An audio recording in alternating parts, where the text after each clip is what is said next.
Come along, children. Now we're going to have a little music.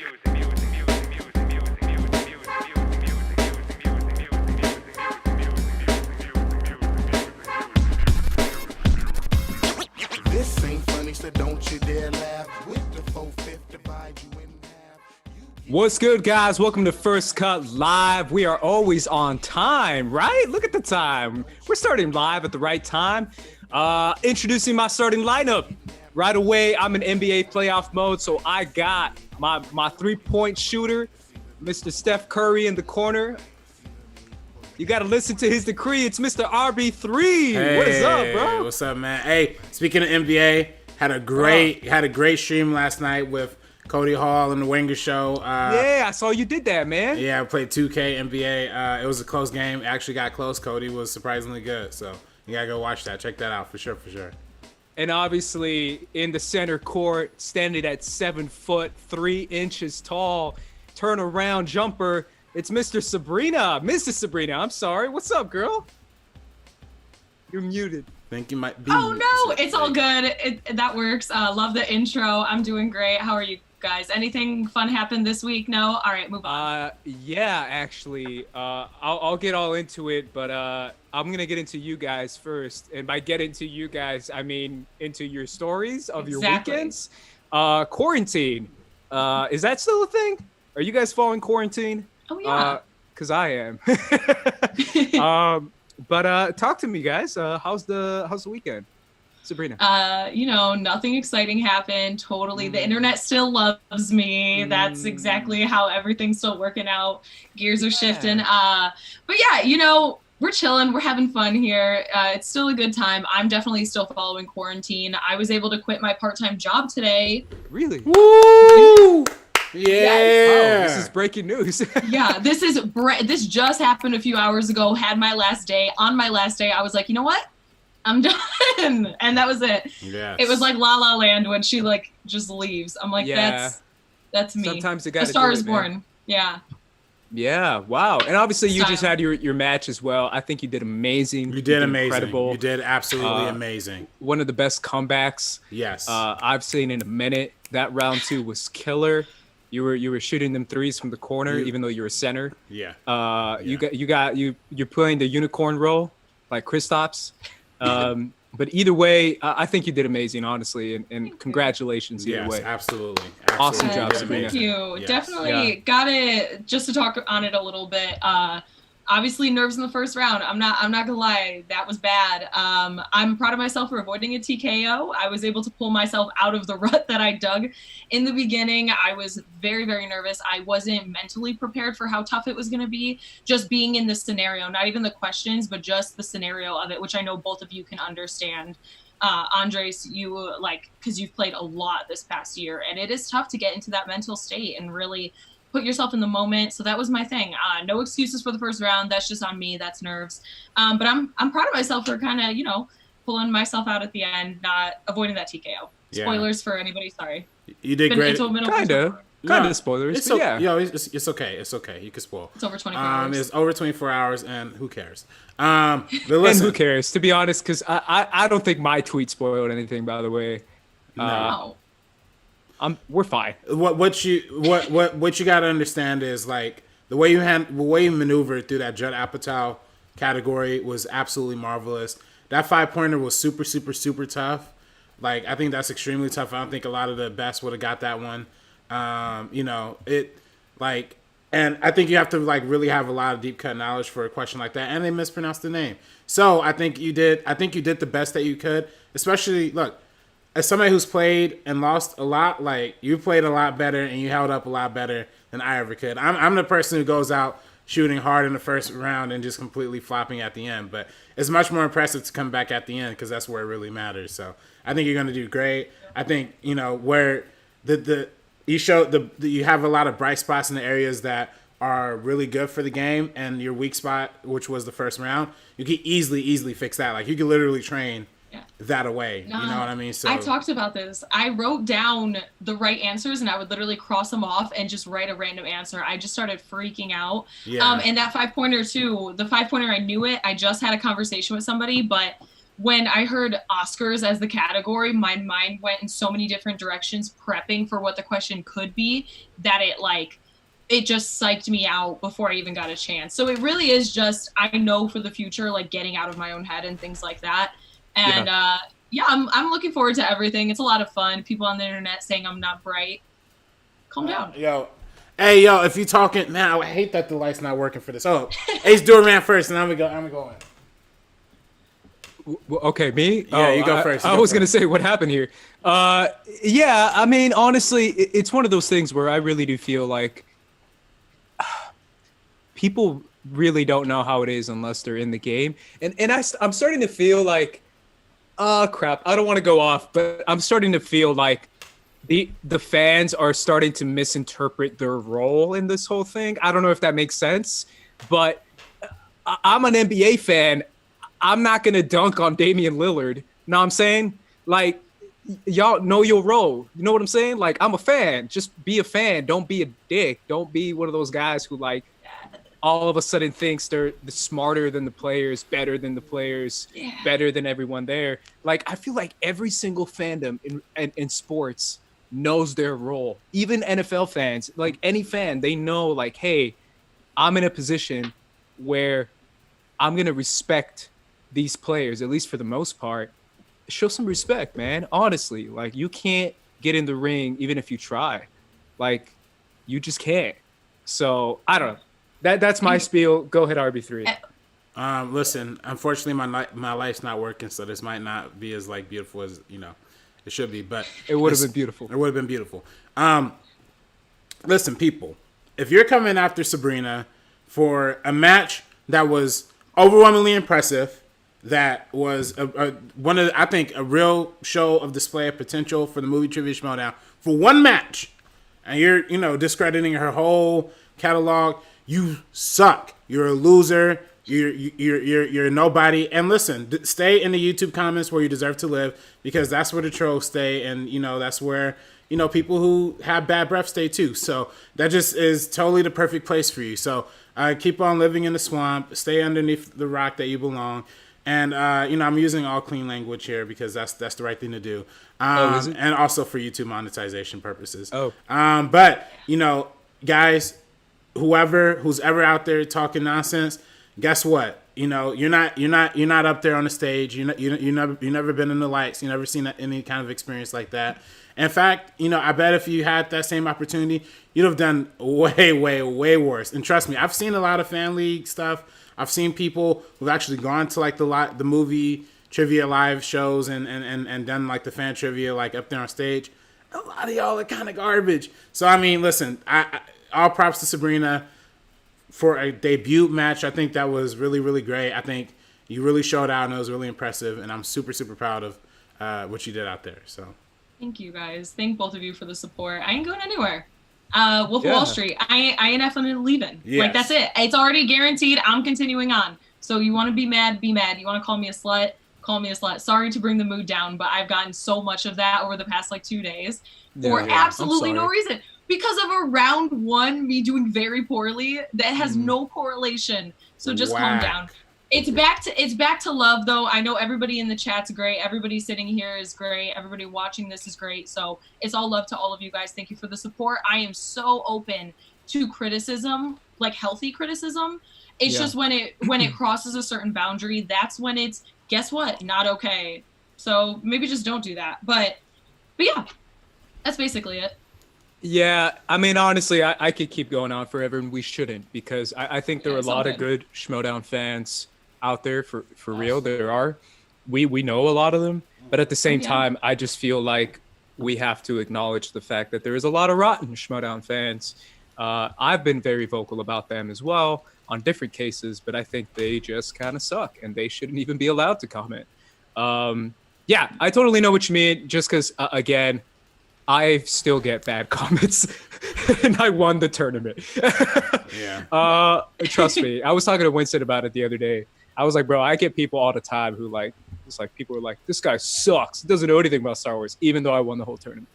Yeah. Yeah. So I totally know what you mean. It's ridiculous. Yeah, it's all good. It's all love to everybody here, though. Thank you all for everything. Thank you, too, for the kind words. I know you guys are in my corner no matter what. Even if I did awful the entire time, I knew you guys would still be there with love and just be like, hey, you didn't do your best, but Yeah. get them next time. So it's all good. Switching the subject into something even worse. And by worse, I mean something more important and something a little bit even more downer. I didn't do this last week. I should have. I was supposed to say justice for Breonna Taylor. I was supposed to encourage you guys to keep fighting the fight for Breonna Taylor. This is something that I'm going to keep bringing up, and I feel bad that I forgot last time. This is something that a lot of people aren't talking about anymore, and I wish that we did. Social justice is something that is incredibly important. It's more important than anything that we do. There's a lot going on in the country as far as voter suppression, as far as ignorance, as far as people ignoring subjects and topics that should be talked about, especially Breonna Taylor. Say her name, Justice for Breonna Taylor. We're going to keep promoting that because that's what we do here. So that's the first thing I want to do. Second thing I want to do is talk about a little bit what's in the news right now, and then we'll get to our A24 Ultimate Bracket Breakdown. We're going to decide the ultimate A24 movie based on the first cut choices, decisions, based on our brains. We have two 22-year-olds and one very old man. 23. No. Oh, there you 23. go. One 23-year-old, a 22-year-old, and an ancient man. Yeah. But before that, we do gotta celebrate our 3K, y'all. We do gotta celebrate that too. So yeah, let's do it right now. We hit 3,000 subscribers, guys, and RB3 has an idea for 4,000 subscribers. So hit it, RB3. All right. So, and I tried to make a graphic in time, but I wasn't able to. But you know, thank you so much for everybody who helped us hit this goal. It's everybody from our Streamlabs supporters who donate every week, to our Super Chat supporters, to people who just watch and throw us a like and watch for free and listen to the podcast and engage and comment. And all of those people really, really, really, truly help us and help us grow and experience everything that we've done so far as part of this process. So one thing that we haven't really done so far, and I think we could really, have a good time doing, is giving back. So I think, it's a good way to that we could engage with the fans more, and a good way to, help us grow a little bit too. So going forward, starting tonight, we are starting the First Cut 4K challenge. That's right, First Cut 4K challenge, because we are gonna strive and we're gonna fight to get to 4K every single week. And here's how you can contribute. If you go to our Twitter account, twitter.com/firstcuttmo or @firstcuttmo, you could go retweet the main link that is for our live stream. So it's gonna say tonight 6:00. That link. Yeah, it's the pinned tweet on the Twitter account. If you retweet that, we're going to pick a random winner, and you're going to win a 4K Blu-ray. That's right, a 4K Blu-ray. And, since we're doing an A24 themed bracket tonight, why not make it an A24 Blu-ray? So I guess whatever the winner we decide on as for the winner of the A24 bracket, you're going to receive a 4K Blu-ray of whatever we decide here tonight. We're going to pick a random winner. So go over to @FirstCutTMO on Twitter, retweet the link, and get more people involved, get more people in. And we're going to keep doing this till we get to 4K. And, even if after we get to 4K and it proves to be successful, we might even keep doing it. But yeah, let's just try it out. The First Cut to 4K challenge. Let's keep it going. And this is also just a way to celebrate with the fans because, we just like engaging. So it's going to be super exciting. I love this idea, and obviously we love you guys, and we appreciate each and every one of you guys. We have 54 of you right now in the chat, and that's already amazing. Everyone who's already subscribed, this is a great way to get more people to subscribe to us, people who might not know about us. Get us to 4K, guys, and if you do, for our 5K challenge, we're going to give away a PlayStation 5 every week. I don't know about that. I don't know about that. It's going to come out of RB3's bank account. Yeah. No, I don't know about that. Yo, because we know RB3's loaded, bro. Yeah, I wish. Yeah, I mean, you could tell by his light right now. Yeah, my light being busted. Got dog thing. I'm literally... So dumb. So dumb. Hey man, you in a club Oh, right good. now. You look RB3 great. in the You look first great. club. He's in the first cut club right now. Look at that. Look at that light then right there. All Oh. of y'all could join the First Cut Club if you Yeah. retweet the tweet. If Oh. you're in the chat, that's the Yeah. First Cut Club. We're all there. Yeah. And we're especially going to need y'all help today in the chat through Streamlab donation, streamlab.com. Yeah. Or actually, it's the link in the bio, firstcut.live. Go there to donate and contribute. We're going to need your voices heard for helping us pick and decide these winners. So obviously, Yeah. we're going to debate amongst ourselves, but ultimately, we're going to need your engagement and your help to pick out who we're going to pick, who's going to win this tournament. So whoever comes out on top, you get to basically pick whichever Blu-ray is going to be given away if you engage as part of the conversation. So I'm excited for it. I'm so excited because all of us here, guys, for you guys that don't know, are massive A24 fans. RB3 and I have been forever. Sabrina is a massive A24 fan. I'm like an A24 worshiper. The A24 Avengers. The A24 Yeah, Avengers. exactly. We go to the A24 church every Friday night. This is something that we enjoy, that we love. So this is going to be a heated debate. For the most part, I think we've seen all these movies. I think I've missed like 3 or 4, low key. There's a few, yeah. So we're going to need your help to help us decide. I picked out this bracket made by this fan. His name is R. Swaney. So shout out to R. Swaney. This is for you, bro. I was going to make an A24 bracket. I had everything planned out, but then I saw this one and I was like, this is pretty much great. Why would I make another one? And we're going to throw up a graphic when we can to show give me you 1 guys what we're second. doing. You don't have to do it right now, but just letting you guys know, this is the ultimate A24 bracket challenge. You can play along with us right now in the chat. We can read the chat. For right now, we got Aaron Brooks in there. We got Saad in there. We have Average Joe. Pardis, what's up? We got James Pardis. DeSale. Mike Buxo, what is up? Ablene Slow. Bagel Boy. Kenneth Daisy. We got Destiny is in the chat. Hayden Destiny. Gonzalez is in the chat. All you homies in the chat right now, give me a what up. up, Because what up? we're going to give you guys a lot of say in this A24 bracket challenge. So Yeah, make sure you and- guys Let me see. I'm gonna turn on the little voice thingy right now. We did have a couple. We actually had 2 that were from previous weeks. I'm sorry, from last week. Since we had the little rescheduling or whatever, I guess somebody might have donated a little early. So hold on, let me pull that up real quick. And I'm trying to pull that up at the same time. I'm trying to pull up this this bracket real quick. I thought I downloaded it, but I didn't. But meanwhile, I'm doing that. Let me go on here and yeah. Otherwise, before we leave off like the topic of the week, I got to speak to Kevin Smith, which was pretty cool. Oh, yeah. What do you say, Oh, man? yeah. How was that? Yeah, it was cool. It was cool. I mean, I didn't really speak to him. He really spoke To us? Yeah, to us. Yeah. I got to I say mean, that's what a good guest does. Yeah. No, it was amazing. He was super informative, and it was a brilliant moment. And I'm so happy to like be a part of it. I'm grateful to be a part of that experience because it was really amazing. That's awesome. And He spoke beautifully. yeah, a lot of inspiring stuff. I got to say, really? I got to say a statement. I didn't really get to ask a question. I had a question. Your statement. I just said, how inspiring he was to me. And, Oh, that's awesome. yeah, all man. that kind of stuff. I should have. awesome. I had a question in the bag, and I had a perfect way I could have asked it off the statement, that I was making. But it was a lot going on. We were already going on pretty long, and I was kind of nervous, so I didn't go out there. But hey, who knows? Maybe he'll come on the meeting of one day, and we can ask him a bunch Hey. of questions ourselves. So There you go, man. Yeah, Once we blow up, we're gonna blow up. oh yeah. One thing I really wanted to talk about real quick, I just want to get your guys' take just because it's in the news right now. This weekend we have DC fandom event. Yeah. Shout out to DC fandom. I'm actually super hyped for it. I'm curious if we can do some stuff. I haven't even talked to you guys about it.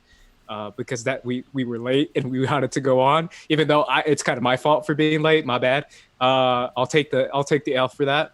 But we have Ben Affleck. Oh, okay. Sorry. Uh-oh. Oops. $30. I missed all of that. It's tripping. Hold up, y'all. Give it a second. Let's give it a chill for real quick. Shout out. Let me see. I'm gonna turn it off. Let's keep talking. Well, while we're waiting, Yeah. I did put the A24 bracket in the Twitter thread. So the pinned tweet is the tweet to retweet for the Blu-ray, for the 4K Blu-ray. And then underneath the pinned tweet, there is going to be a thread of the bracket just so you guys can see it at home. So we don't, like when we show it on screen, you can have something to reference as well. So if you guys want to check that out, obviously First Cut TMO, we already mentioned that. Just check it out over there. And I did credit the person who made it. Thank you. Yeah, I was gonna hit homie up just to see, if he wanted to tune in or whatever. But anyway, quick take on the Flash movie. Doing the whole, I think they're gonna do. I mean, obviously they're doing Flashpoint, but they're gonna do the Ben Affleck Batman. I'm pretty sure they're doing the Michael Keaton Batman. That hasn't been confirmed yet, I don't believe. Yeah, it's confirmed that he's casting. It's confirmed? Yeah, he's casting it. So they're gonna do. I think they're gonna do all the Batmans. They might as well get Christian Bale in there. It's gonna basically be a one big like fan celebration, Batman DC movie. I think it's what it's gonna be. I'm pretty sure based on so far of the casting. What is you guys' take on this Andy Muschietti? Well, I'll call him Andres because he's my boy. Andres Muschietti, Flash movie featuring all the Batmans, or most of the Batmans, at least 2 of them. Yeah, I'm really interested in this. I think that he is an incredible director. I think what he did with It and It Chapter 2, even with some people didn't really stick to It Chapter 2 the way others did. I love it. We see eye to eye on that. We love it. We love it. Every time It Chapter 2 comes up, I'm like, oh, don't even try me. But that's the thing is movies. Like, that is a packed novel. And then you also think about adapting Stephen King's work. Just give me a second to rant for a little bit. Adapting any of Stephen King's work is always difficult. And the fact that he was able to do this huge novel and he was able to twist it a little bit to make it something new, make it something interesting, honor his work. And he still pulled it off pretty well. The second film, yes, it's a little bit bloated. Yes, it's a little dense. But I mean, the first one is the largest or highest grossing horror film of all time. Yeah, you can't deny. And the second one's a blast. It just is. A blast. It's so much fun. It's so good. So the fact that he's behind this gets me really, really excited because we know that he knows how to tell a story right. He knows how to do that. So that's the thing that I'm most excited about at the end of the day. Obviously, it's cool to hear about Michael Keaton. It's great to hear about Ben Affleck because I'm a fan of Batfleck. I am. And so I'm curious to see how they got him back in to do this role after everything that's kind of happened throughout in the news over the past year. I'm sorry, I keep interrupting you. I was going to say, I'm sure it's like a cameo or something like that. I think that's why. It's probably something really short. But still, he knows he either always gets like clowned on or something like that for playing this role. So the fact that they were able to get him back, and with everything that's been happening in his personal life over the past few years, it gets me really excited because he's probably, even if it's small and quick and whatever, it's cool. I'm excited for this news a lot. Yeah. Yeah, I mean, it's one of those things where it makes sense because it's in that universe as far as what they're doing, the Ben Affleck Batman. I'm not a big fan of the Ben Affleck Batman. I've been very vocal about that. I don't hate him. I just think he's not great. But the elephant in the room, and the elephant that I feel like everyone is literally ignoring, even though he's in the room, and it's a small room, and everyone's like, yeah, Batman. And I'm like, but the elephant's right here, and we can't fit. Is Ezra Miller. Like, homeboy literally choked the bitch. like straight up, like, are we gonna ignore that? Like, everyone's just like, yeah, let's go. And I'm like, seriously, I thought this was a complete joke because of the way people weren't addressing it. I thought it was fake and they were like friends and it was like a video that got taken out of context. We don't know. But we have no idea because nobody's even made any statement about it. And that's the craziest part. I mean, like, after all this time, it's been months now since that video came out. Honestly, this year has gone by in the weirdest way, but it's been at least like 4 or 5 months since the video. It's been a long time. It's been a hot minute and they haven't said anything about it. And I feel like if we're going to go forward with this, somebody needs to say something. This is already way too late. Yeah. This weekend. I mean, he's going to be there. I think they said, I'm pretty sure Ezra is going to be there. Well, that's my thing. There's a lot to address, right? They got to address Ezra Miller. They got to address Ray Fisher, who's going out there every single day with something new and spicy coming out, which, by the way, salute to him. They just said that Warner Media's hosting like an independent investigation about the allegations that he's been making. Wait, why do they have to address him though? Because he's been alleging, which is not even alleging, I'm sure it's true, that Joss Whedon has been doing nothing but problematic behavior, mistreating, abuse on set. And he said this after 5 weeks of interviewing cast members, all that stuff. He tweeted this just today, that Warner Media is going to have an independent investigator come in, which probably doesn't mean much. It probably just means somebody that they paid off to come in and take a look at it or whatever. But I mean, still, that's something that needs to be addressed too. Are they going to talk about that? Are they going to talk about Ezra Miller? What's going on? I'm with you there, but I feel like since Joss Whedon is no longer involved, I feel like they're trying to separate from him in any way they can. If anything, I feel like it's a celebration of Ray Fisher because of his apparent larger role in the new Justice League. I mean, I saw that little tidbit. Did you guys see that 30-second teaser? Like, it looks cool. Those football scenes look kind of cool. Yeah, I remember when they filmed those. Yeah, me too. Yeah. I was like, man, it's exciting. That was like 2016, 2015. Yeah, in 2016. So, yeah, I just think Andy Muschietti is one of my favorite directors. I've pitched him for a lot of movies. I love the character Flash. I'm not even gonna completely discredit or cancel, I guess is the better word, Ezra Miller, because I don't know the context. Obviously, it doesn't really need a lot of context, if I'm being honest, because a lot of people are like, yeah, whatever. Bro, I mean, if you choke someone like that, like, it needs something. Talk about it. Yeah, like, you can't, it's not like this is either my friend or something like that. But another thing that somebody brought up that I was just about to bring up, I had the Wi-Fi situation, so I just wanted to deal with it really quick. But they said Flash is only doing 10 minutes. They're not going to address this in the 10 minutes that they have to talk about this. They're not going to. Cut it to 10 minutes. Yeah, they cut it to 10 minutes. There's no way that they're going to address that situation, but they need to do it outside of it, either before. They need to do it before. I know this is coming to the end of it. They need to do it like tomorrow or something. They really need to address this because you're going on for 10 minutes to talk about this movie. There is nothing. We can't even talk about the news for 10 minutes. About this film. Like, it goes way longer than that. What are they going to do in that 10 minutes? Honestly, like, it's something that I don't know. It makes me nervous, and they do need to address the situation. If he's going to be on the panel and it's going to be 10 minutes long, they need to address it like tomorrow. Yeah, this is something that it's too bad that it has to be around this, but it has to. I mean, he's the lead actor in the movie. He's playing the Flash. Yeah. But obviously they have other things like the Suicide Squad, which again has James Gunn, which is even funnier. Because obviously RB3 has strong opinions on that. But they have the Suicide Squad, Wonder Woman 84, the Batman. We just saw the new logo for it, the Matt Reeves Batman. Justice League. I think we're going to get a trailer for that new series / movie. Snyder Cut. Shout out to the Snyder Cut. Pretty stacked event. I'm excited for it because I'm obviously a big DC guy. I've always been a big DC guy, which is always kind of funny when RB3 and I used to get attacked by DC people. They were like, "You suck," and I'm like, "Bro, I love Aquaman. I've defended all the movies." Yeah, that's how the internet is. And I was like, "Why are you saying?" It's like you hated this movie, and I'm like, "No, I didn't. I gave it like an A." Yeah.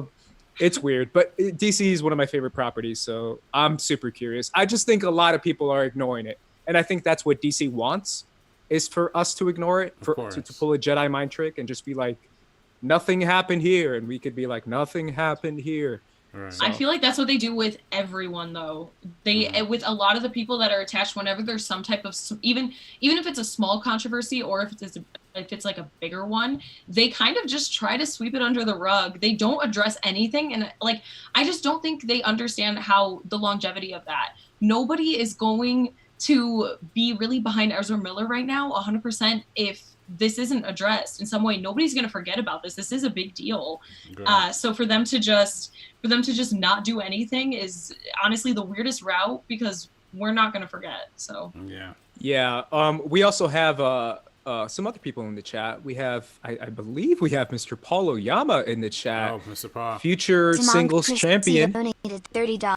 Okay, we're trying this again. Thanks for the shout out last week, RB3. Somehow it's nice to know that you wake up at 4 a.m. in the morning and think of me. Looking forward to your pitches of fun in a live show. Oh, thank you. That was from our X-Men pitch episode. Thank you. Wow, you wake up at 4 in the morning, bro? Well, I was saying the other week that when he donates at a certain time based on his time zone, and when it hits me Like they send me a notification for it, and it's always at like 4 a.m. or whatever. That's amazing. That's so cool. He also donated another one too to be read out loud. Let me. Democracy donated $30. Thank you. Congratulations for hitting 3K subs. I really enjoy your content. I wish you'd do more. Would love to hear you talk more about film, MMA, anime, hip-hop, or whatever else you want to talk about. Did he say film, MMA, and anime? Yeah, whatever else we want to talk donated about. $15. Thank you, PC. Congrats on 3K. Here's to 3K more. Thank you. Even though you're not in the den, I was rooting for you, Sabrina. I am so sorry losers were calling you names, Sabrina. Please don't let them get to you. Thank you, PC. Thank you. Thank you, PC. That's so sweet. The way the voice says Sabrina. Yeah. It's like Sabrina. That's me. That's how I want everybody to say my name from here on Yeah, out. it's very endearing, the Yeah, way that it's they say Sabrina. your name. Alrighty, guys. I think that's it. Obviously, there's going to be a lot of news coming out about DC, but I think there's so many movies in this A24 bracket that I really want to get everyone who's still in the chat involved, at least for the first round, because we all know that just like in the first round, a team like the Lakers can lose in the first round. Really? Really? Yeah, really? Really? Y'all lost game one, bro. Clippers lost 2. Guess Where what? were y'all Clippers at? lost 2. Clippers lost 2. Clippers lost 2, but we lost game 2, not game 1. Hey, nah, listen, we about to. It's game 2 is tonight. It's on right now. In fact, I might Yeah, even it's just on turn right it now. on the TV on the background so I can have nah. it as motivation as Nah, we're talking about nah. this. But we're gonna pick up from that. Absolutely. No. And again, it'll be Dame time right after this, bro. Watch- Dame time after first cut live. Watch the Wenger show. Watch the Wenger show. Right after. Watch the Wenger show. The 2K tournament that we did because I made up and redeemed for the Lakers for that. So. Oh, okay. Hell yeah. Spoilers. Damn, bro. Yeah. Yeah, no Alrighty, spoilers, guys. 24 hours, RB3. Oh, my Hello. bad. My bad. You gotta watch. And check it out. Alrighty, let's do this. Obviously, shout out to the creator of this bracket. Again, we love A24, and we want to get into this. Got it on the screen Starting right now. with round one. Round one, has, I'm pretty sure, RB3, this is correct. It is Moonlight versus The Lovers. Is that true, RB3? Yes, and I'm gonna figure out a way to zoom in, and I'm also trying to figure out a way that all three of us could be on screen while the graphic is up. I think I might have No it. worries. I have it pulled up here. If Okay. I'm reading it off mine too, so there's Okay. no need. It's if you on the can't. screen right here, though, for people who want to see it. By the way. All right, guys, we have a lot to get through. Okay. Moonlight can I on start 3. Yeah, I was just about to say, I'm like, this doesn't even need Moonlight to on be 3. Yeah. Moonlight. No offense to a very endearing old people love story, but Yeah. but Moonlight, Moonlight. They Won the didn't even Oscar. give lovers a chance, so. yeah. Yikes! If anybody want to Streamlab or Super Chat, the thing is going to be on too during this too, so people want to, come in and join the conversation with a $10 plus donation. Feel free to. Should we cross the bracket, RB3, I'm trying or to. should we stay on the same side? Give me 1 minute to figure this out. Give me 1 minute. We should stay on the same side. We should stay on the same side. Okay, so the next one we have Under the Skin versus The End of the Tour. This one's a little tougher. Well, actually, a lot tougher. Because End of the Tour is actually a good Great. movie. Fantastic. And Under the Skin is a very popular, weird, trippy indie sci-fi movie with Scarlett Johansson. This is tough. So I'm gonna go to you, Sabrina. What do you think? Yeah. This is really, really tough because oh my God, both of these films I think are something really unique and really special. I do have an appreciation for The End of the Tour for Jason Segel's performance. It is just so good. And he plays David Foster Wallace, who wrote The Infinite Jest, for anybody who doesn't know who David Foster Wallace is, but like everybody does. And I just love this story. And you know how I am with all these just like simple, beautiful, small scale stories, like something like a Patterson. This is what I put it on the same level with. I think this movie is so complex and profound with its subtlety. I'm going to pick The End of the Tour for this one, Wow. but I love Under the Skin. Wow. I love Under the Skin. All right, let's make it more fun. I'm gonna go Under the Skin. Yeah. End of the Tour is really good, but I am a sucker for weird sci-fi stories. This one's It's so interesting. It's so bizarre, but it's really well done. I'm going Under the Skin. RB3 is going to be our tiebreaker, or the chat. Yeah, or the chat maybe. The chat's blowing up. What do you think, RB3? For me, you're gonna have to be our tiebreaker. Yeah, for me, I like the End of the Tour a lot. But for me, it's no question. I got to go with Under the Skin. I really enjoy that movie a whole lot. I think it's weird. I think it's interesting. I think everything it represents is exactly what I like to see in science fiction cinema. And, shout out to Cade Hughesby. We actually covered this movie on Netflix Roulette. Oh, no way. Cade and really? the guest Mateen actually got Under the Skin. And so if you want to check out Cade and Mateen talk about Under the Skin, that's available on the First Cut channel. Oh, and it's on Netflix. I didn't even know that. Yeah, it's on Netflix. So yeah, I really enjoy Under the Skin. Even though I enjoy the End of the Tour, to me it's a bit easier. So the chat's pretty unanimous. Under the Skin. Even Paul Oyama is like, if you guys eliminate Under the Skin in round 1. I had to show some love to the End of the Tour. For anybody who hasn't seen it, I think it's a beautiful, underrated film. I do agree this one's so tough, and it's basically 50-50 in my mind, and I knew nobody was going to pick it, so I'm like, I gotta show some love for that performance as David Foster Wallace. Jason Segel, so great. But yes, I totally am here for Under the Skin. Moving on, so. Yeah, and Scarlett Johansson, we got to give it to. She can play a tree, guys, and an alien. The next one we have is the last Black Man in San Francisco versus the Bling Ring. Alrighty, this one's interesting. I can go first. I just saw this movie. I'm gonna go with the last Black Man in San Francisco. I think it's one of the best of last year, and the Bling Ring is it's okay.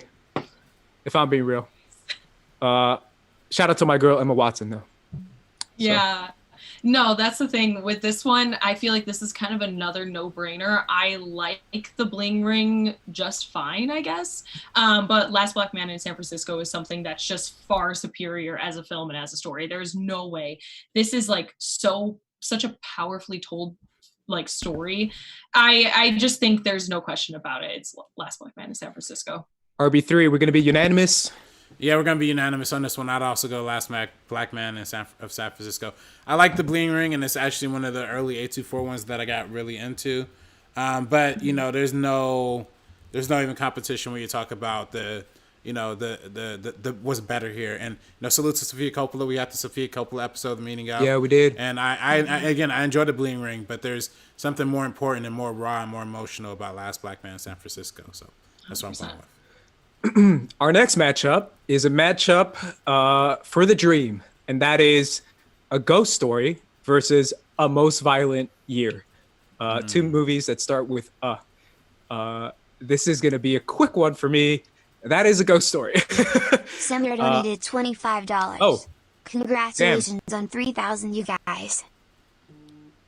Thank you, nice. Samir. Thank you so much. Appreciate it greatly. Thank you. I put this movie in my top 10 of the decade, so y'all know what this means. This movie means to me, and by this movie I mean A Ghost Story. So, Rooney Mara, that's my girl.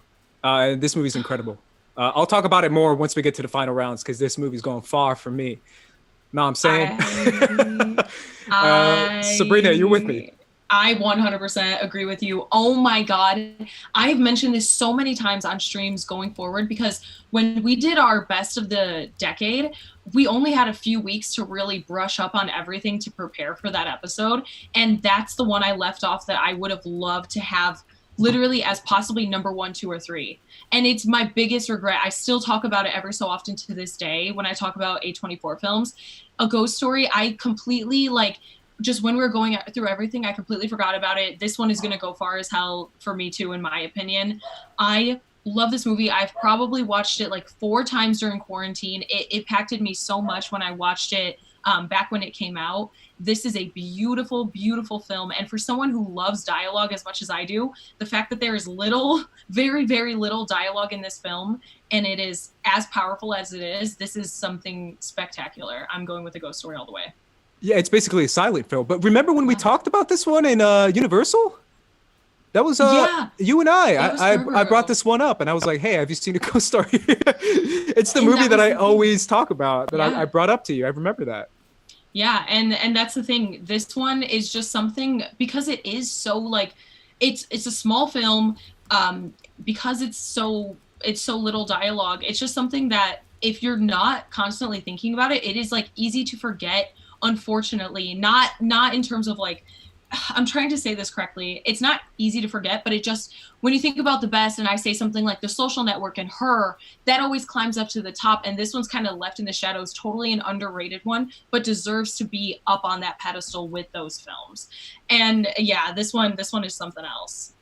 RB3, are you going to make it unanimous for us? Unfortunately, I'm not. Okay. I guess you still lose though. If you, yeah, I know. We're still moving on. It doesn't really matter. But if you guys know me, if you guys listen to this podcast or the show for a while, I'm not the biggest fan of Ghost Story, and I actually like a Most Violent Year too. I think it's actually a really good movie. So, but that's just me, and I understand a Ghost Story. I know it. I know the importance. I totally get it. Alrighty, let's move on. Yeah. Our next matchup is an interesting one. We have Enemy versus the Black Coat's Daughter. I don't know if I've seen the Black Coat's Daughter. I'm going to be completely honest with you guys. I haven't seen that one either. Have you guys seen this one? Yeah, I saw the Black Coat's Daughter, and I actually really, really loved it. This is one I think Ben Bateman, or not Ben Bateman, Ben Goddard, and I talked about it when we were talking about like elevated and like art house types of like horrors. This is shockingly the best performance I've seen from Emma Roberts, because I've never really been a huge fan of her and a lot of the stuff she's done in her later career. But this one's a really, really great one. It is like haunting. It is something else. Have you guys not seen either of these? I've seen. I mean, we've done seen like Enemy. Yeah. We did like 2 videos on Enemy, right? Remember that? Oh, okay. Yeah. Okay. We talked about Then it. yeah. We've done like I've deep seen dives it. on Enemy. I've seen it and it's good, but I don't think it's like stand out the best. I don't think that it should go forward really in this one, but obviously. Wait, so which one are you picking, Sabrina? Oh, I'm picking Enemy. I'm picking Enemy. Yeah. I was just talking about Black Coat's Daughter since I was the only one who saw it. Okay. I thought you were saying Enemy was, because I was like, oh man, I thought Enemy was That would've been wild. hot Oh no, take. I'm going Enemy all the way. Yeah. Yeah. Alrighty. It's a pretty easy one. Yeah. Let's Enemy. move on. We have Waves versus Morris from America. RB3, what do you think? So this is where it gets kind of tricky. Now, this is where I have to kind of ask myself, do I put personal bias? Where do I draw the line, right? Because for me personally, I actually have not seen Waves, but I've seen Morris from America. And actually reviewed Morris from America as one of my early Schmoes reviews. And I love this so much, I put it on one of my best of the year. It's a really heartfelt movie. It's a very moving movie, something I can relate to very personally. But I mean, at the same time, I haven't seen Waves, and I know I know it's a lot more dramatic, and I know it has a lot more critical acclaim. So I don't know. If I'm voting with my heart, I got to vote with Morris from America. But y'all might have seen Waves, and y'all might be able to disagree with me on that one. So. Yes. Right now, the chat's going crazy for Waves, but I want to get your take, Sabrina. I haven't seen what was it, Morris from America. I haven't seen that one, unfortunately, so I can't speak on it too much. I liked Waves, but I didn't like Waves as much as a lot of other people. It's pretty hit or miss with a lot of people. I like the first half more than I like the second half for some reason. I like their use of music. I think the visuals are really great. All the performances are fantastic. Sterling K. Brown, Lucas Hedges, Kelvin Harrison Jr., I believe his name is. He is absolutely great.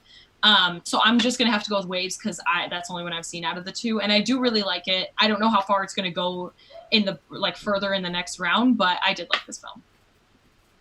Yeah, this is a tough one, guys, because I think we're all kind of in the same boat as far as what we've seen and what we haven't seen. I'm in the RB3 boat. I haven't seen Waves, and I've seen Morris from America. So how do you guys feel about either a Streamlab or the chat kind of deciding this one? We need that kind of decision. Yeah. So people, please put in the chat, Streamlabs, firstcut.live if you want to send in a Streamlab, or again, use Super Chat. Again, if you donate anything over $10 on both Streamlab and Super Chat, it will be read out loud. Let me see if there's any Streamlabs that we haven't read actually so far. We actually do have one that I haven't read so far. From A.A. Ron donated. Thank you, A.A. Ron. First off, congratulations on 3K subs. Secondly, congratulations on showing off your Schmodown skills. Your Schmodown, showing out in your Schmodown match against a game competitor and Vinny. We definitely will be training with my 25,000 questions. And anyone, and also anyone on the internet hating on Sabrina can fight me. Yes, they can fight me too. So Paulo Yama says the perspective is kind of rough in waves. Interesting. BCD. He also said he loved, well, because Paulo Yama also said this, he loved waves in theaters, but feel like it's something that he's liking less and less as time goes on, and I agree. I kind of am in the same boat. I just like it less and less. I don't dislike it. It just doesn't really stand out as something particularly special to me. And then Paul also said really quick that Emma Roberts is good in Palo Alto. I freaking loved that movie when it first came out. I loved that movie. Anyways. So BCD says, I did not like Morris from America, and my family and I walked out of Waves. After an hour of the film, it was honestly too overwhelming for us to watch, and we could not take any more of it. Sorry. Interesting. Now I really want to see it. Super interesting, yeah. Aaron Brooks says, I massively preferred the second half to the first half. Again, it's structured. Obviously, you guys haven't seen it. It's structured really interesting, where it's like two separate kind of like stories that interweave from the same. I don't want to like spoil it for anybody, but it's just interesting the way it's structured. I don't know how much I love it. I like them separately. I don't know how much I like it together as one film. So I mean, if you guys both like Morris from America, and if somebody somebody wants to Streamlab or Super Chat. Yeah, because I know the chat really is blowing up for Waves. So this is tough. If anybody wants to Streamlab, Super Chat, shout out, tweet, blow up the chat. Let's get this decided, because this is probably our hardest one. Yeah, let's go by popular opinion on this one. Yeah. Okay, so what do you guys think? Should we come back to this one, or should we pick a winner based on the chat, or what? Let's come. Maybe we could. Let's come back to it. Let's come back to it. Yeah, let's come back to it. Yeah, let's come back to it. I'm cool with that. Yeah. So we have a stalemate in the first round. Yeah, stalemate. Tied up. All right, here we go. Coming back to it. Oh my God, we got a lot of movies left, guys. Yeah. We have Killing of a Sacred Deer versus Menashe. What do you guys think? Sabrina. This one is easy for me because I haven't seen Menashe, and I love Killing of a Sacred Deer. So that's my pick. I'm in the same boat. I haven't seen Menashe, and I love Killing of a Sacred Deer. I think it is so weird and interesting. It's probably one of my favorite by Yorgos Lanthimos. Like, I love this movie. I love the performances, especially from Barry. I always mispronounce his last name, Barry Keoghan. I think it might be Keoghan. I don't know, but he is phenomenal. He is fantastic. This entire ensemble is great, and this is like such a weird, haunting type of like thriller, a little scary. I think this is something interesting, and if anybody hasn't checked it out, they totally should. I'm going with this one. Yeah, absolutely. Got it. Alrighty, guys. So Killing of a Sacred Deer moves on. The next one we have is Uncut Gems versus The Kill Team. So The Kill Team is actually a movie that I think a lot of people haven't seen. I've seen it. But I'm still picking one of my favorite movies of last year. I put it in my top 3, Uncut Gems. Sorry, guys. This is one of my favorite movies in recent memory. Basketball, betting, Adam Sandler going crazy, Kevin Garnett, Doc Rivers, who's going to win the championship this year. If all goes to plan, RB3. He stopped paying attention. Uncut Gems. Uncut Gems, I feel it. Unanimous? Uncut Gems? Yeah, Uncut Gems. Oh, 100%. Okay. Shout out to... It was in all of our top 10s of last year. Yeah, it was. Right? Yeah. The next matchup we have, another easy one for me, is Hereditary versus The Ballad of Lefty Brown. The Hereditary was my top movie of 2018. So, Hereditary. I think Hereditary is my second favorite movie of the entire decade. So, yeah. Hereditary all the way, 100%. RB3? Yeah, Hereditary. Yeah, I definitely agree with that. RB3's out of this, bro. He's watching that Lakers game right now. I'm trying to get this. This is very tricky to try and figure out graphic wise how to do it. I'm so sorry, dude. I'm trying. I'm making so much fun of you right now, and you're like making everything work together. You're gonna kill me you're after killing this. it. He's continuing on with the names on the bracket and everything. Yeah, RB3, you're I killing know. it. You're I'm killing playing it. with you, bro. I know, and I'm giving you so much crap, and I know you're doing the best. Nah, you good. You good. The next one, I actually really like this matchup, guys, and I'm gonna really pass it to you. I have Spring Breakers versus 20th Century Women. Spring Breakers is kind of the movie that put A24 on the map for anyone who doesn't know. A little A24 history lesson. I think it's 2013 or 2013, 2014. And this is the one with Selena Gomez and Josh Franco. I'm thinking of Schmodown stuff. James Franco. James Franco. There you go. Dave Franco? No. Dave Franco? Dave Franco. All of them. Dr. Franco? No, I'm playing. I'm making up like villains. Where he plays like a white boy gangster rapper. Yeah. This is. I'm gonna break the mold. I'm gonna go 20th Century Women. Yes. I don't really think that was breaking the mold too much because that's People the one love that I Spring was gonna Breakers, go. bro. People I love like Spring Breakers. Breakers. Wow. People love this movie. But if we put the two against each other, I think 20th Century Wow. Women is just way more impactful with the themes that it deals with and that, like, everything. Like, it's kind of a movie that's made for someone like me or like a lot of people. I feel like it's more accessible. So I just feel like this is kind of the right answer. And I do, if I had to sit down right now and I'm like, which one would I rather watch? I'm going to pick 20th Century Women. Okay. Wow. RB3. This is kind of unbelievable to me. I mean, I love 20th Century Women. I love that movie so much. We actually did a thing about it in film school and, in one of my editing classes, and I love it. I love it to death. But I mean, to me, I think Spring Breakers is one of the most culturally influential movies, like, of recent time, period. You know what I mean? Like, yeah. So I mean, kind of, Really? yeah. So I mean, y'all picking it. I mean, you already You're all decided voted, on man. 20th Century Woman. Yeah, I mean, bro. if you, So- I see Unless where you're coming from changing with your that. mind. I'm not changing my mind. I don't know. I could. I'm not gonna change my mind. I'm still gonna go 20th Century Okay. Women, but I'm still showing love to Spring Breakers. We're gonna have to pick off some of our. Yeah, we're gonna have to pick off just some because we don't favorites. pick one. Yeah, Just because we don't pick it doesn't mean we don't like it. I Yeah. actually really like Spring Breakers. I think it's a lot of fun, and I'm a fan of Harmony Korine. So Yeah, no, absolutely. I applaud the artisticness. I applaud the boldness. That was the first movie I saw when I was like, wow, this is a production company that's really doing something weird here, and I'm loving it. So that's just the personal connection for me. But yeah. Alrighty, guys, let's keep going to first round because we still have a lot to go. Our next matchup is 8th Grade versus While We're Young. This is tough. What are you guys thinking? Because I have mine in my head, but I'll go to you guys first. Sabrina. Yeah, you're a Baumbach fan. yeah, I'm gonna have to go this film. I'm a huge Baumbach fan. I'm just a fan of his dialogue. Oh my god, don't give me that look. This is tough. I actually really haven't looked at the bracket because I wanted to make spur of the moment decisions and not psych myself out. This is really tough, guys. Can I please think about this for a second? Okay, well, let me tell you So something. hard. One of the most impactful generational movies I've seen in a minute. A movie that really showed a perspective that really felt like it was almost created by this person from this generation is 8th Grade. That movie left me cold. It left me chilled.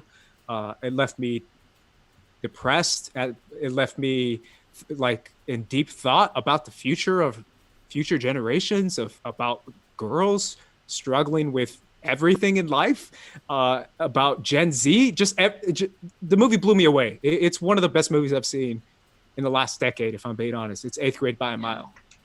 Sorry. Yeah, no, because that was one of my favorite theater experiences. Actually, the first time I ever went to ArcLight was to go see 8th Grade. And I went with my little sister and we walked from like a restaurant. We went to Roscoe's Chicken and Waffles. Hey. It was so good. One of the best. So whenever my sister comes, we always go there. And we went to go see 8th Grade. And that is such a fond memory for me. And I saw so much of myself in that main character because I grew up at that time where everyone I remember in middle school, everybody made their own YouTube channels. Everybody was making like videos that no one was watching. It was just for like ourselves. So it's interesting. It's hard. I really do love While We're Young, though. I really do. This comes back down to picking out some of our favorites, some that I would consider great ones, but I am going to have to go 8th grade because I love every single thing that Bo Burnham did. I've been a huge fan of his for a long, long time, even when he had that, like, Zach Stone is going to be famous or whatever the name was for that, like, MTV show that he had. I've been a huge fan of him for a long time. I'm going to have to go this one, and I'm excited to see everything that he does going forward. Yeah, I'm going to have to go 8th grade. This is There tough. you go. RB3 just for fun. What do you pick? Yeah, this one wouldn't even be close to me. It got to be 8th grade. To me, this was just an me too. absolutely brilliant movie, and everything that it said, everything you know on the head and dress, like everything it says about our future generation and everything like that is just crazy. And yeah, I think it's bold. I think it's really bold storytelling too. I think a lot of choices that they made was really interesting and amazing. So gotta go with 8th grade. The fact that he decided to tell this type of story through a young woman's perspective instead of his own, even though this is something that he kind of lived through as like a young YouTuber starting that, like doing like I'm Boyo and everything. I feel like that's really interesting. That was something that when this film came out, I was like, it's really cool. I love that he put it through the perspective of Kayla. That's the thing that really did it for me. It's not even the young person effect, even though it is. It's the young girl effect. It's a very different thing when you're growing up a young girl, and obviously I've never experienced that, so I can't speak for it. But when I saw that movie, I was like, oh, yikes. I will never know what that means, and I guess this gave me a glimpse of what it could mean, and it broke my heart. So 8th grade by a mile. By far. This next matchup is incredible, guys. I'm smiling. We have Midsommar versus The High Life, or High Life. Two movies that are very interesting. I'm going to you, RB3, this time, because I feel like I've gone to Sabrina every time first. So, what do you think, man? So, I don't even know what that is. You probably hate these both movies, right? No, actually, this might be an infamous RB3 hot take here. All right, give me. I'm just gonna say it because I know I'm only gonna be the only one who has this opinion.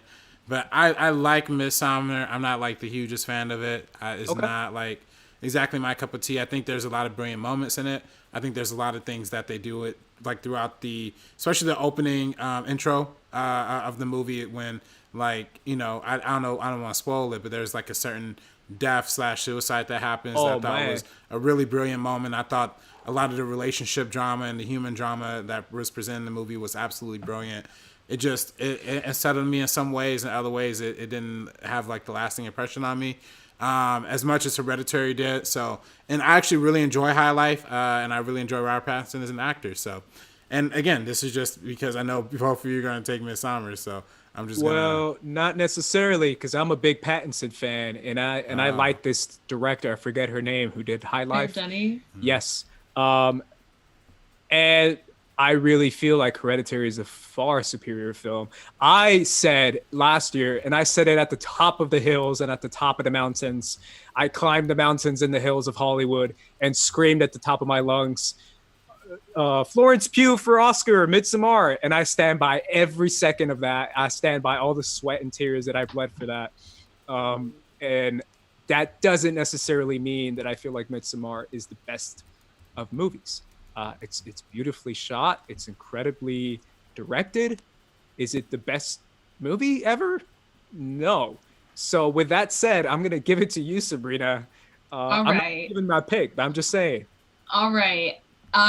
First of all, how dare you guys? How dare you guys right now put that respect on Ari Aster? I'm saying, think about from this lens. Okay, his first film goes out and it's Hereditary, and it is spectacular. He goes 100% on that one. It is a flawless movie. There is no doubt about it. Yeah. And he follows it up. He follows it up with this one that is also incredible. And I think it is a detriment that his first film was so great that a lot of people were comparing Midsommar to Hereditary. Think about Midsommar just as a singular film itself. Don't compare it to Hereditary in any way. Yeah. I think Ari Aster is such a meticulous director. He has a knack for bringing out these like really grounded elements and grounded themes into these insane type of horror films that we see. both of them deal with similar things. I'll give you guys that, because if you're comparing them, Yeah. like family, grief, trauma, mental illness, they do deal with similar themes. That's literally runs through both of those veins. But I think this one, I might be biased because I saw it at a time where like I went through like a breakup, and then I was watching, and it just like hit different. It just like hit different for real. Yeah, like if I saw this in a breakup, it would hit different too. yeah. And so I was like, so I don't know, this one hit different for me, but I think this is a phenomenal follow-up film to Hereditary. Do I think it's as great? No, because I think Hereditary is perfect. And so unless you made another perfect movie a year later, it is kind of hard to like follow this up. Like, I don't know. I definitely am going Midsommar all the way. And I agree with you guys. High Life is great. But come on, it's Ari freaking Aster. Yeah, in this this is going to one. be hard for me, right? Because I'm an Ari Aster fan too, even though he only has 2 movies. I think the guy's a genius. Saad says High Life rules in the chat. PC says I haven't seen many of these movies. Bradley Pooper says Martin Scorsese calls Midsommar a masterpiece. I didn't see that. Yeah. Partis says still Yeah. on the fence of seeing Midsommar. Saad says Midsommar is overrated. Christian Alante says Midsommar low-key trash. What else? Bradley says Midsommar is not good. It's great. So there's a lot of mix in the chat. I can't do this to Midsommar. I want to fight. I want to fight about this. Okay, I'll give it to you. Based off Florence Pugh's performance alone, I'm giving it to Midsommar. I really do feel like that. People are like, she just cries and whines. You're not watching the right movie. If that's what you got from it, rewatch it, bro. Because she gives one of the most transformational performances I've ever seen. And she's more than just crying. She's like transforming slowly in front of us. She's like going through metamorphosis. It's Think incredible. about how young she is too, Yeah. giving that type of performance. Can you imagine the things she's going to be able to pull off in a freaking decade? She has already mastered acting at her young age. What was she, like 22 when she filmed it? But still, Like, Robert that is Pattinson kills it in nuts. High Life too, though. He is absolutely great. We always give him love, but I something about Midsommar, Ari Aster and everything. Okay. Like, I don't know. I won. have to say Midsommar on this one. Yeah. I know I won. Okay. So RB3, I have a question for you, bro. Would you, if you were in, what's his name? What's the guy's name? The Irish homie? Christian. Which one? Christian, would you pop in, bro? At that weird orgy thing? No. With all them ladies looking on? Would have ran out I would. Slight spoiler for anyone who's watching. It's not really a spoiler. I would. Why not? With that You're on redhead girl? vacation. You're on vacation. Have fun. You know what I With mean? that redhead girl? What that happens looks in low-key young? what happens in what is it, Sweden? Yeah, I think it's Yeah, What Sweden. happens in Sweden stays in Sweden. Period. Does it though, or does it stay everywhere? You stay in Sweden. You stay in Sweden. I was gonna say That's what ended up happening. Is that a good thing? Yeah. Yeah, that movie is low key got some really weird, funny moments, so and that is crazy. one of the funniest moments in the entire movie. It's low key haunting and funny at the same time. Yeah. Keep streamlabbing, keep super chatting, people. We still haven't decided on a winner for. We're far from it. Very far waves. from it. We're gonna finish in 3 hours. Yeah, we have if a we're going lot. this slow. Yeah, we have a lot going on. So please, people, Streamlabs Super Chat. If you want to interrupt, want to be part of the conversation, please make sure you donate. It helps us keep doing the show, and it helps us support our livelihoods, and just keeps us alive. So thank you. Next matchup we have, and let's go a little quicker. Yeah, I think these are quicker. Just because we have like another 20 on the other side, and we haven't even gone through this side. Disaster Artist versus Death of Dick Long. I'll go first. I like Disaster Artist. I'm going Disaster Artist. I'm going Disaster Artist too. I am also going Disaster Artist. Oh yeah, you and I saw it together, RB3. We did see it together. When we saw it at that ArcLight, it was like a Star Wars movie came out. How it was crazy because we saw it like the first screening. Yeah. So yeah. Shout out to ArcLight.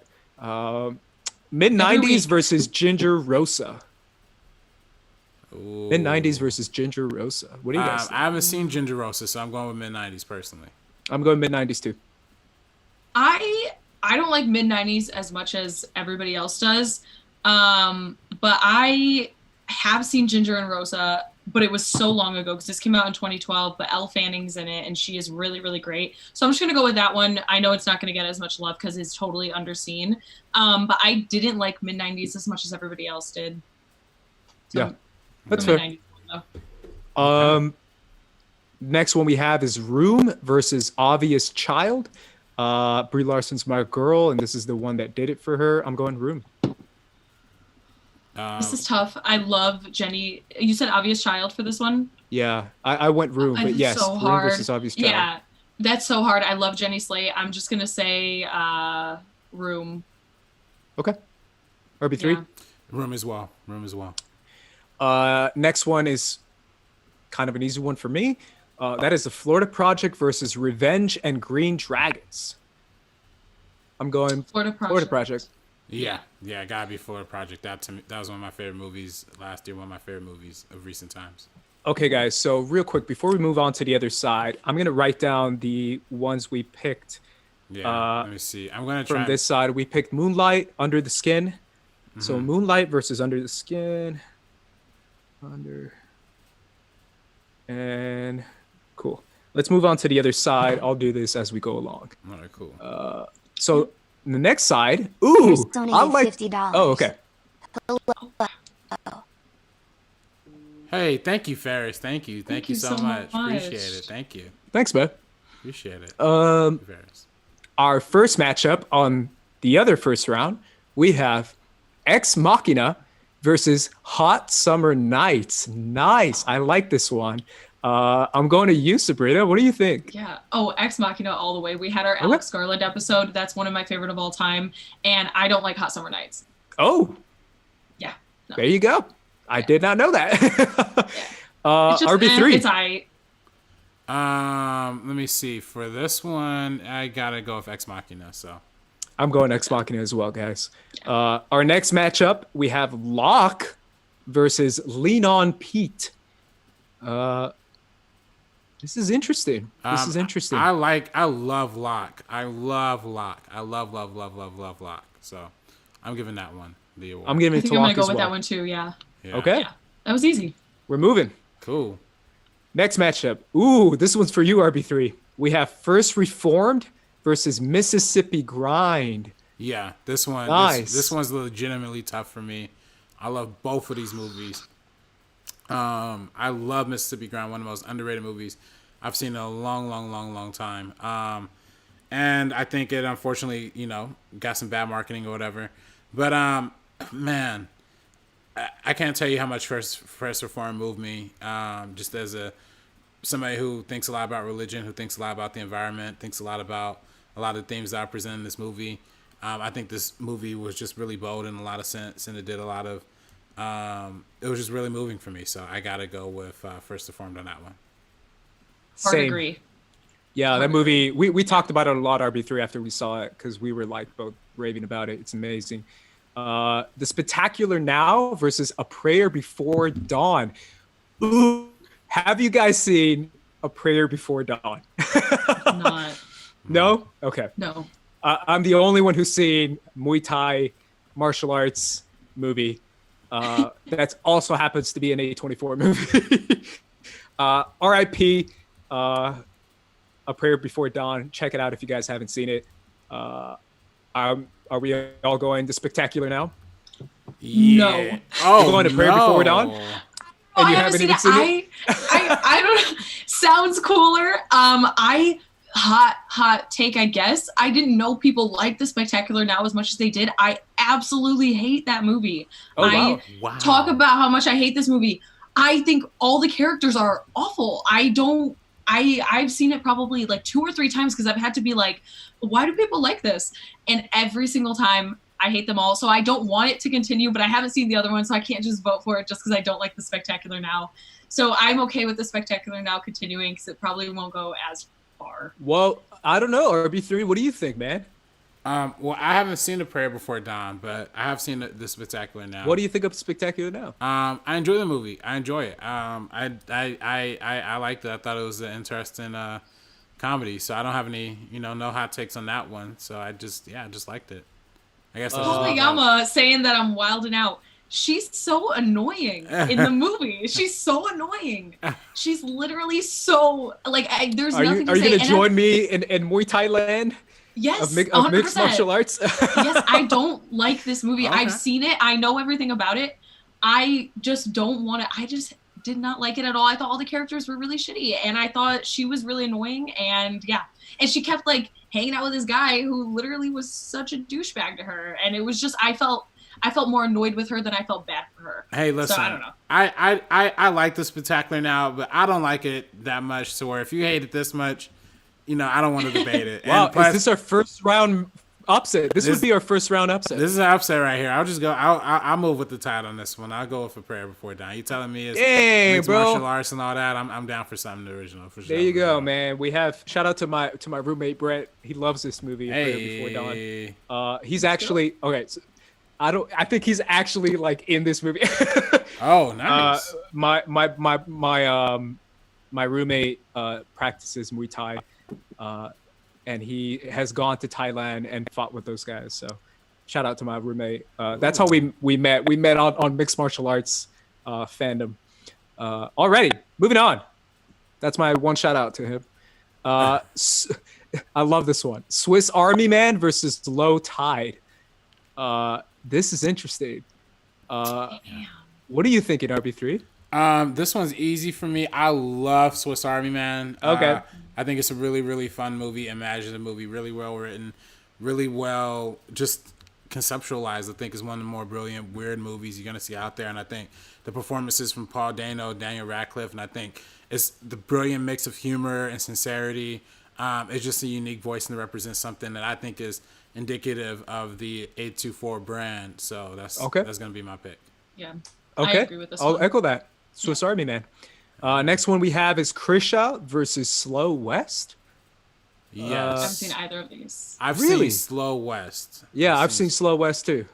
Yeah. I enjoy that movie. I enjoy that movie a whole lot. So that'd be my There we pick, go. personally. Slow West. Okay. Cool. Next one we have is Free Fire versus Life of Beth. I think it's what it says. Life of Beth. Life After Beth. Life After Beth. I apologize. I've seen Free Fire. I've seen Life After Beth, and I actually really, really enjoy this one. I think Aubrey Plaza is really great. Dane DeHaan's really great. Matthew Gray Gubler. I think this is like, it's funny. It has the horror elements into it. It is definitely like a dark comedy type of vibe. I think it's underrated, and I think it's underseen, and it's something new and interesting. And I feel like this represents A24 very well, kind of like how RB3 was saying with Swiss Army Man. I think this one's really cool. And this isn't the best movie of all time, but I do think for how interesting it is, that kind of makes up for it. So yeah, so people in the chat are kind of going hard for Free Fire. I thought it was fun, but I didn't think it was that special. I mean, obviously we have a great cast in there. It's a very fun, silly movie. A lot of quick kills and deaths and all that, but it's not necessarily spectacular. So if you're telling me Life After Beth is the way to go, I'm cool with doing that. What do you think, RB3? Well, this is tricky because I haven't seen Life After Beth, but I do enjoy Free Fire a whole lot.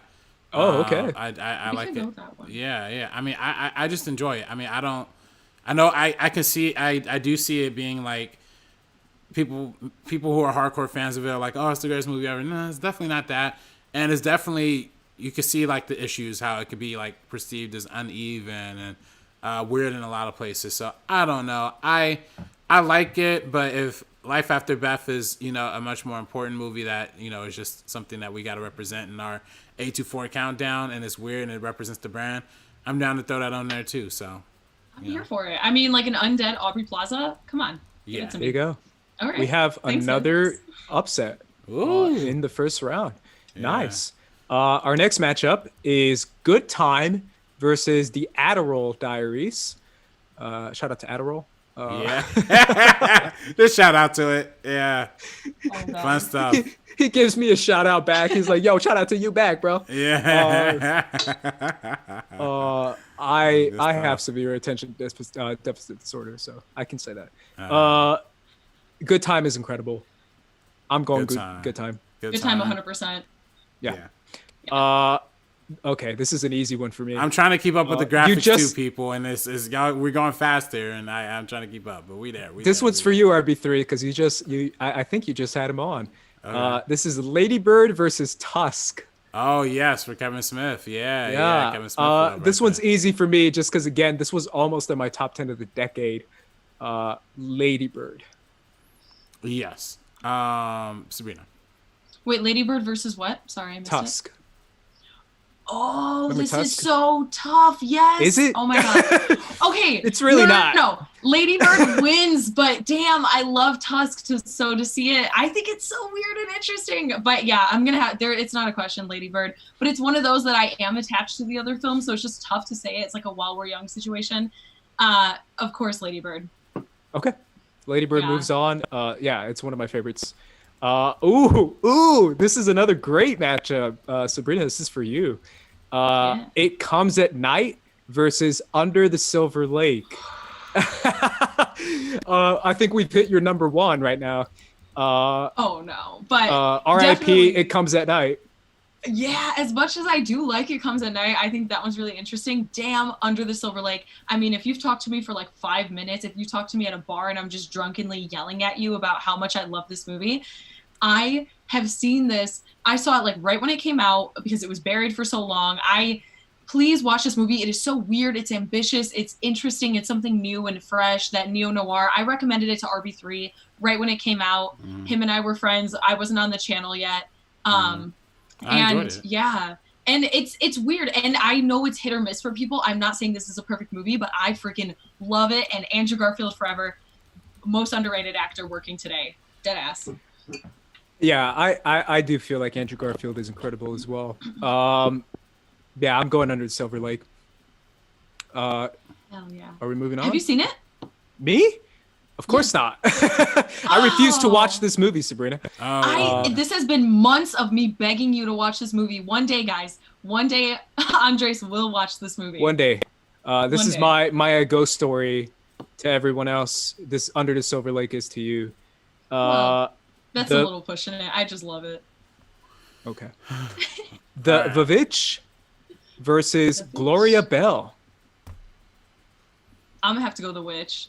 Oh, the 100%. witch, easily. I said the Witch, Vavitch, but yeah. Yeah. I was like, yo, what is he saying? Like, what is this? Let me cut to the full bracket real quick because I'm a little behind on the graphics, y'all. My bad. But yeah, I gotta go with the witch on that one for sure. Okay. Moving on. We have Green Room. Green Room finally makes an appearance Yeah. versus Son of a Gun. Yeah. Green Room, Shout out to 100%. Obi-Wan Kenobi. Green Room, 100%. This is one of my favorites that's even on this bracket in the first place. I absolutely love this film. I think it is so scary, and I love everything that it's kind of dealing with within the actual whole like cat and mouse type of chase that happens within here. Yeah. Anton Yelchin, one of the best actors working today, one of the best actors of all time. He is so great. And then if you haven't seen Love Antosha from last year, that was in the top 10 of mine from last year. I think that was my number 9. Beautiful, beautiful film. All of his like work lives on, and this one deserves to be recognized at the same level as some of the best that we consider, because this is a great performance. Yeah, I think we're all unanimous with that. The next one we have is The Rover versus In Fabric. What do you guys think? I haven't seen either of these. I like the Rover. I like the Rover a whole lot. So Yeah, I do too. The Rover moves on. The next one we have is The Lighthouse versus Remember. Sabrina. I'm gonna have to go The Lighthouse on this one, 100%. RB3, what do you think, man? yeah, I'm definitely gonna go with the Lighthouse as well. Yeah, no love for old people thrillers. Lighthouse moves on. Yeah. All right, moving on. We have The Lobster versus American Honey. Yeah, this is tough. This one's tougher, and I'm gonna break the mold. I'm going American Honey. Right off the bat, I'm breaking that mold, breaking it.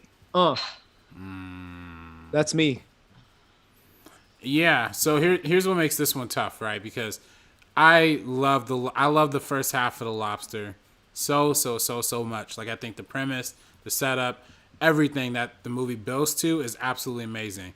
I think when it gets to the second half and there's a particular turn that happens like at the halfway point of the movie that makes it a little bit hit or miss. But I think even if you like it or if you don't like it, I think you gotta acknowledge it's not as great as the first part that I came to love of the movie. So yeah, that's what makes it tricky. So I personally, this one's a little tougher. Sabrina, what are your thoughts here? Because I'm like the tiebreaker on this one.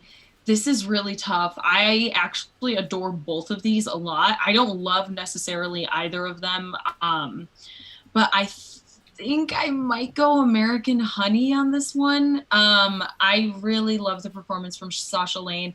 This is really, really tough, honestly. I'm like, in my head, I'm going back and forth on these. Andrea Arnold is also the director of American Honey, one of the greatest directors of all time, too. I think I might have to. I love both of these. I really do like both of these a lot. I think I'm gonna go American Honey.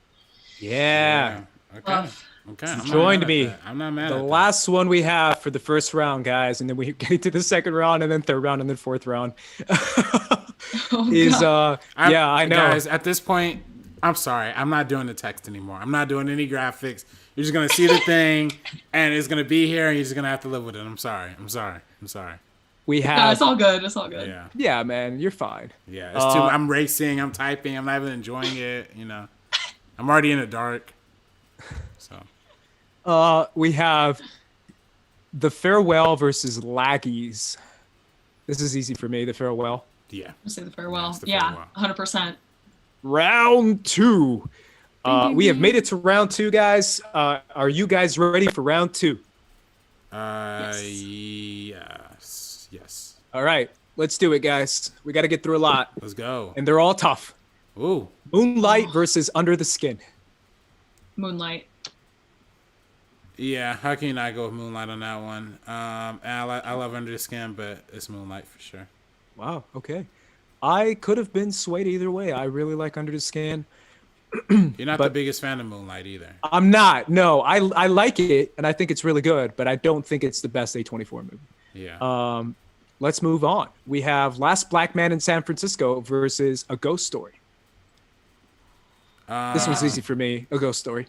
Ghost Story for me.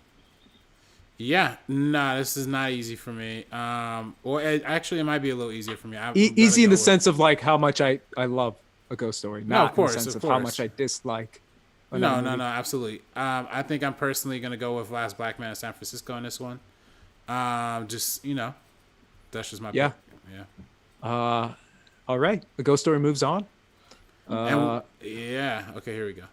Oh, Enemy versus Waves or Morris from America. We never decided. So I guess Waves. Last chance if you want to get your voice heard. I think it's over, dude. Streamlabs. Yeah, I guess I'm picking Enemy anyways. Yeah. So Enemy it is. Yeah, and we do invite you guys, if you guys did want to interrupt, it's on. So if we kind of have something like a situation like Last Black Man in San Francisco and A Ghost Story, if somebody wanted to chime in and agree with RB3, feel free to do that. Or if in a different situation, agree with me, 100%, we're counting that as a vote as well. Yes, please. Absolutely. Yeah, your vote matters just as much as ours do. Next one we have is, this one's nice. Killing of a Sacred Deer versus Uncut Gems. I'm going Uncut Gems. Uncut Gems. Sorry. Yeah, I love Killing of a Sacred Kevin Garnett. Deer. Anything is possible. I can't believe anything is possible. We're getting Largos Latimos out of here so quickly. Out of here. The Lobster is brilliant. Killing of a Sacred Deer is brilliant. Alex Marzoni is probably watching at home screaming because he was on our episode for the Yorgos Latimos episode. This is tough, man, but Uncut Gems is exactly the movie I love and enjoy. So. Yeah, it is. Next one we have is Hereditary versus 20th Century Women. Oh, Hereditary. No question about it in this one. Hereditary for me. It's Hereditary, but if it would have been Spring Breakers, I would have voted for Spring Breakers. Ooh. Yeah, that would have been me. What? Yeah. There you go. Wow. That's how much I like that movie, but I'm in the solo boat on that one. Next one we have is 8th Grade versus Midsommar. I'm going 8th Grade.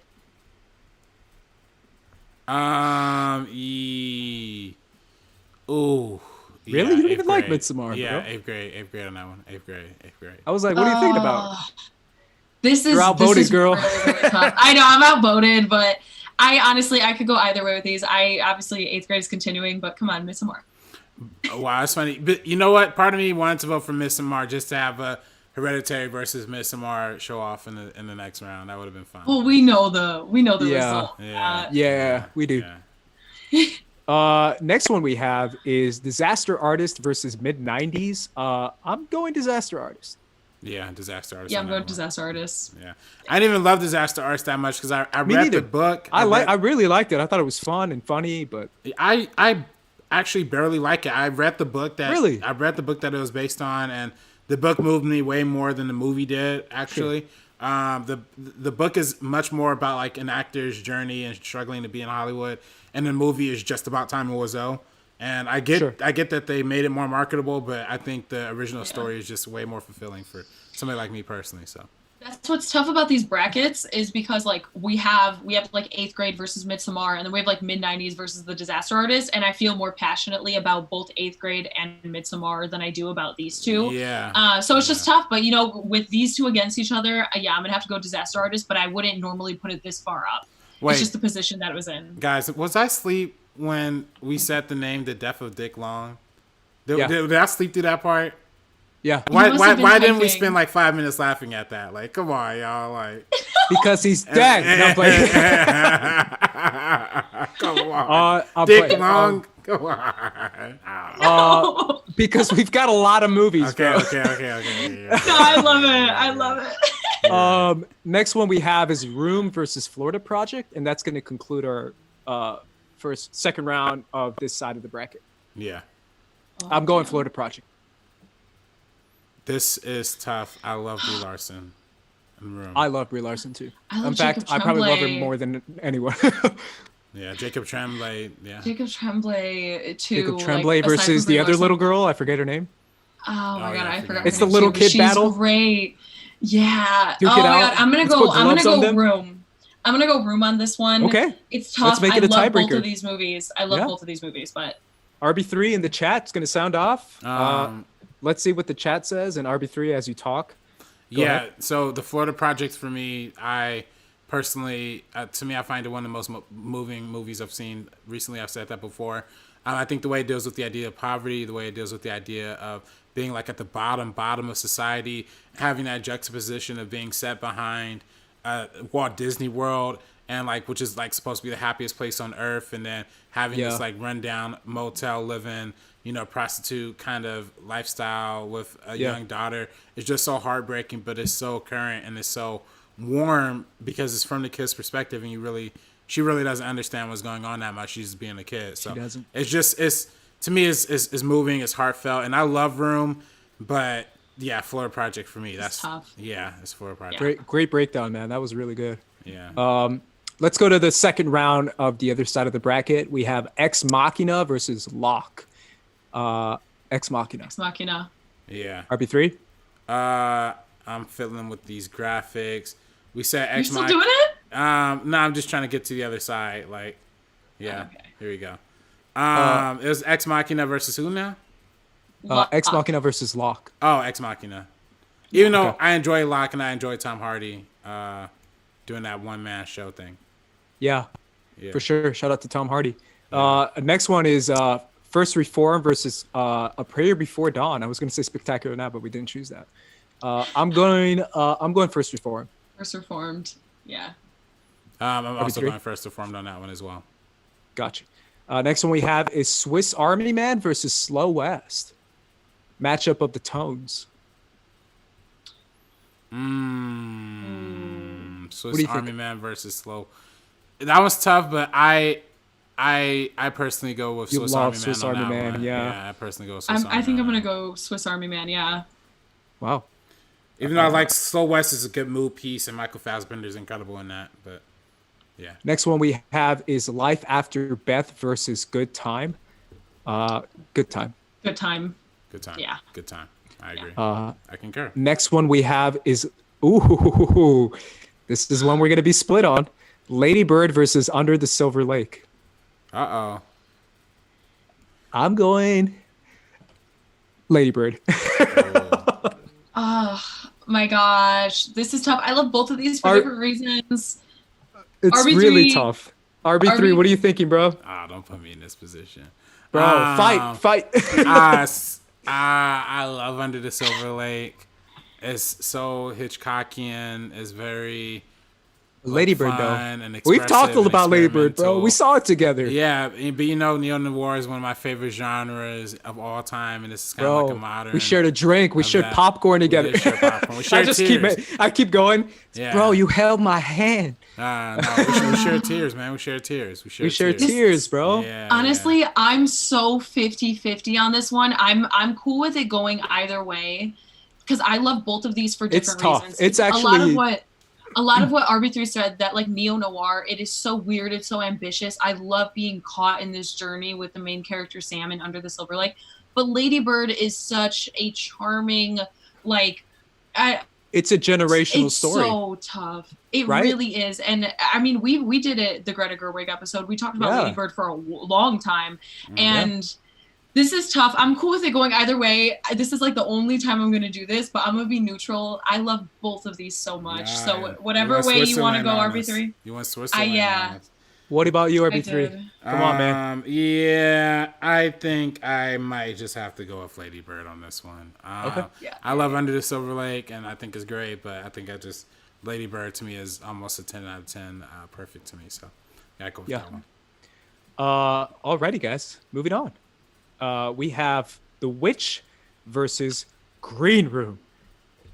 The horror matchup. Thriller horror versus horror. Demons versus white Nazi demons. I love real life demons. Yeah. Demons versus demons. Yeah. I love the potency and the relevance of Green Room, and I like the societal message, and I think it's all good and dandy. But I think The Witch touches on something a little bit deeper. I think it's a little bit more psychologically disturbing.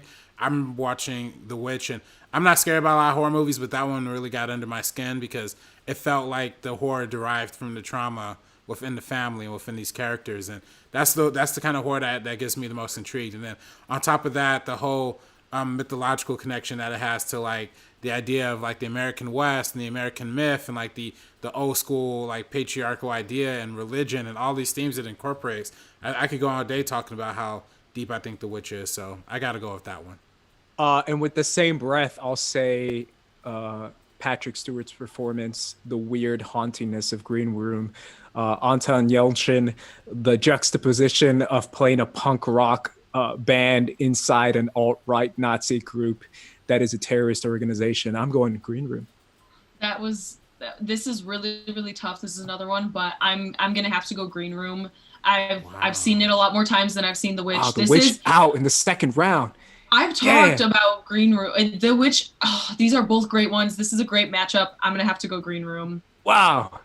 That's another second round upset coming early. Well, not really, because Green Room is 4 and The Witch is 5, so it really... Yeah, but The Witch is considered... people love The Witch. I think, to me, The Witch is also, like, in the same breath as Spring Breakers, one of those early A24 movies that really got me into being like, oh, what are they doing over there? That's cool. Yeah. Yeah. The Rover versus... Oh, I had it. The Lighthouse. Oh, the R-Pass. Oh. The R-Pass. I'm gonna go Lighthouse. Lighthouse 100%. I think that is criminally underrated. Willem Dafoe and Robert Pattinson I don't know if both of you have seen it, but like, have you even seen scenes? If you just watch one scene, you know this is absolutely bonkers. This is so crazy of a film. I can't even believe that something like this was like really like made, and you know, I think it won for like Best Actor at the Film Independent Spirit Awards. Oh, it did. Yeah. So I'm just gonna go with this because two amazing actors doing two insane, amazing performances, and Robert Eggers. I mean, since we didn't give The Witch this next level, I say we give it to The Lighthouse, because when we're talking about directors that really hit the nail on the head with like one film and then they follow it up with another one, him following up The Witch with The Lighthouse, which is very different, but still in that similar vein of being like really interesting and horrific, and this one's kind of like comedic in a certain way. He just really balances those tones super well, and I'm just gonna go with The Lighthouse on this one, 100%. Yeah, Shout out to my boy Sean Fennessy from The Big Picture. Hark, The Lighthouse, Willem Dafoe. Yeah. Just based off Willem Dafoe, I'm going The Lighthouse. Yeah, Lighthouse as well, definitely. Final one we have is American Honey versus The Farewell. I've talked a lot. I've written about The Farewell and just about the immigration tale and the immigration story. I'm going to The Farewell by a mile. Yeah. Agree. Farewell as well. Round 3, Thank you, guys. thank you. We are doing it. We are doing it. We have Moonlight versus A Ghost Story. We've come to that point, guys, and I'm gonna break the mold right away. I'm putting on my goggles. I'm loading up my musket. I'm scared of this choice. I'm scared. going A Ghost Story all the way. Wow. Fight me. Wow. A Ghost Story easily. Wow. This Unbelievable. is just getting harder and harder. Seriously, my heart goes both ways. I love both of these films for everything that they say. Oh my god. Vente, vamos.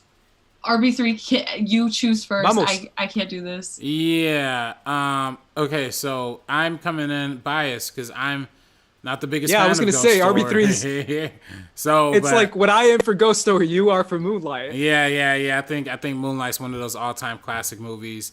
I think it's something that we've seen in society. For one, it's the lowest budget independent movie to ever win the Academy Award for Best Picture.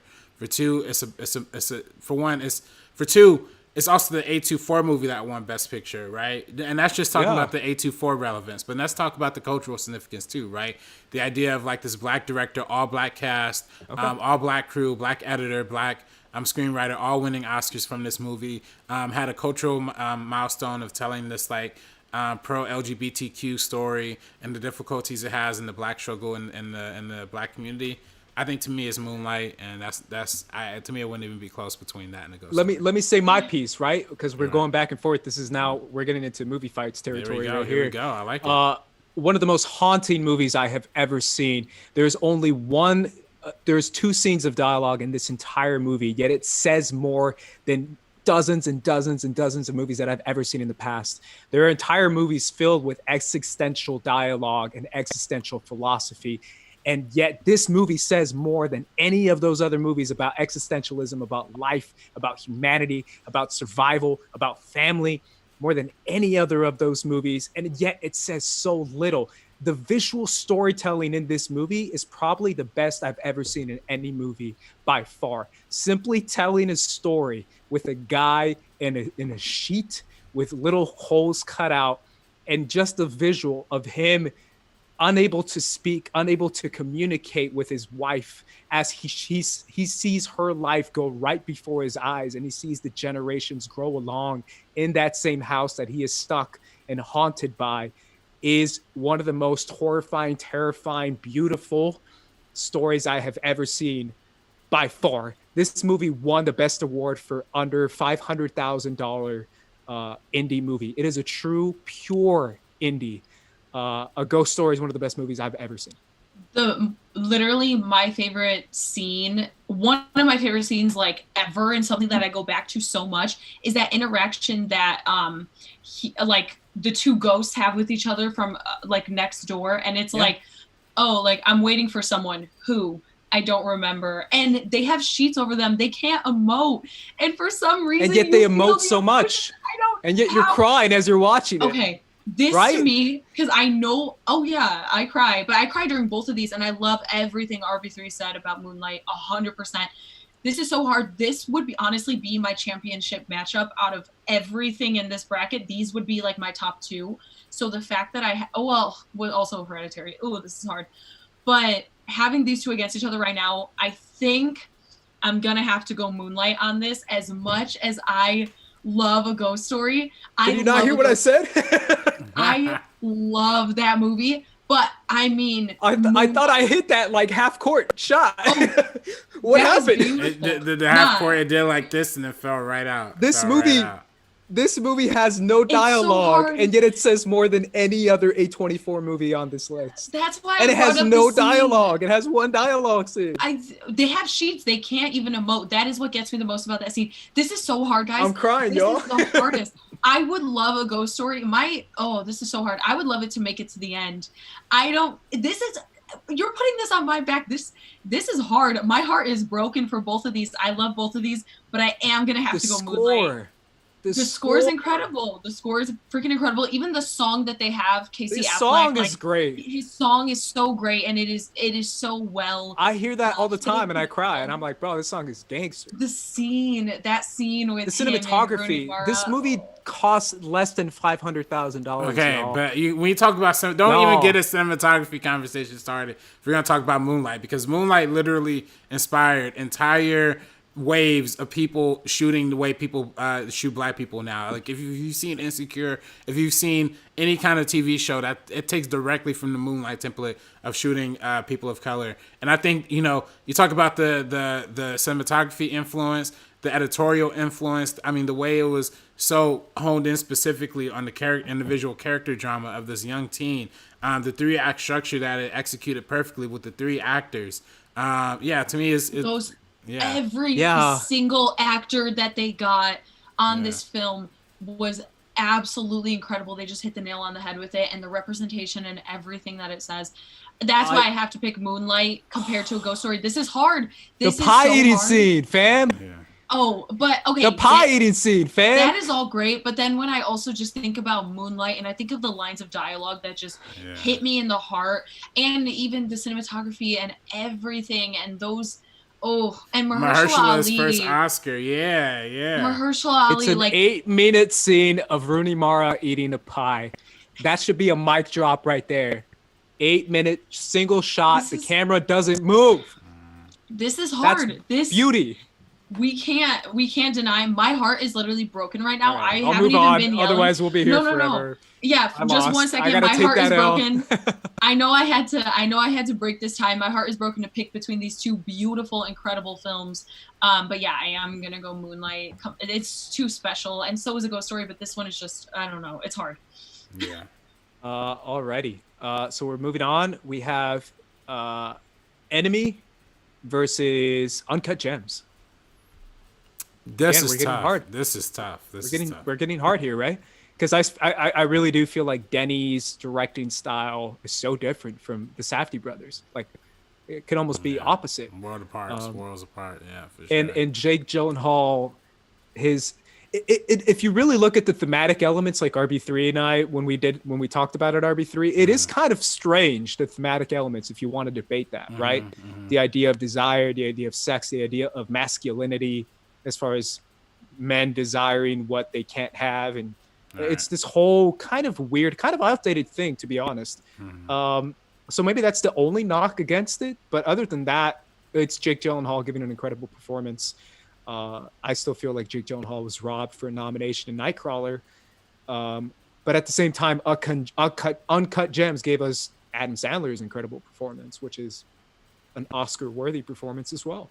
Yeah. 100%. So for that alone, I'm going Uncut Gems, just because it probably had me slightly more invested than Enemy. I'm going Uncut Gems 100%. Okay. Yeah. Wow. Yeah. R.I.P. Giant Spider. Yeah, I love Enemy. And I love Denis Villeneuve, but unfortunately, it's not Denis Villeneuve's best though, and it's not. That's true. To me, if you're asking me, would I rather watch Uncut Gems right now or Enemy right now? It would be unquestionably Uncut Gems. So okay. Oh, when we saw it in theaters, when RB3 and I saw it, we were on the edge of our seats. You could hear us both freaking out the entire time. That is that's an experience. That's an entire full body, full every single sense. Sound. The sound design and score is something else. And I know I've talked about it a lot because I've had some amazing experiences with this film. But that's it. That is enough to push it over the edge for me. All right. Yeah. Get ready for a battle, guys. We have 8th Grade versus Hereditary.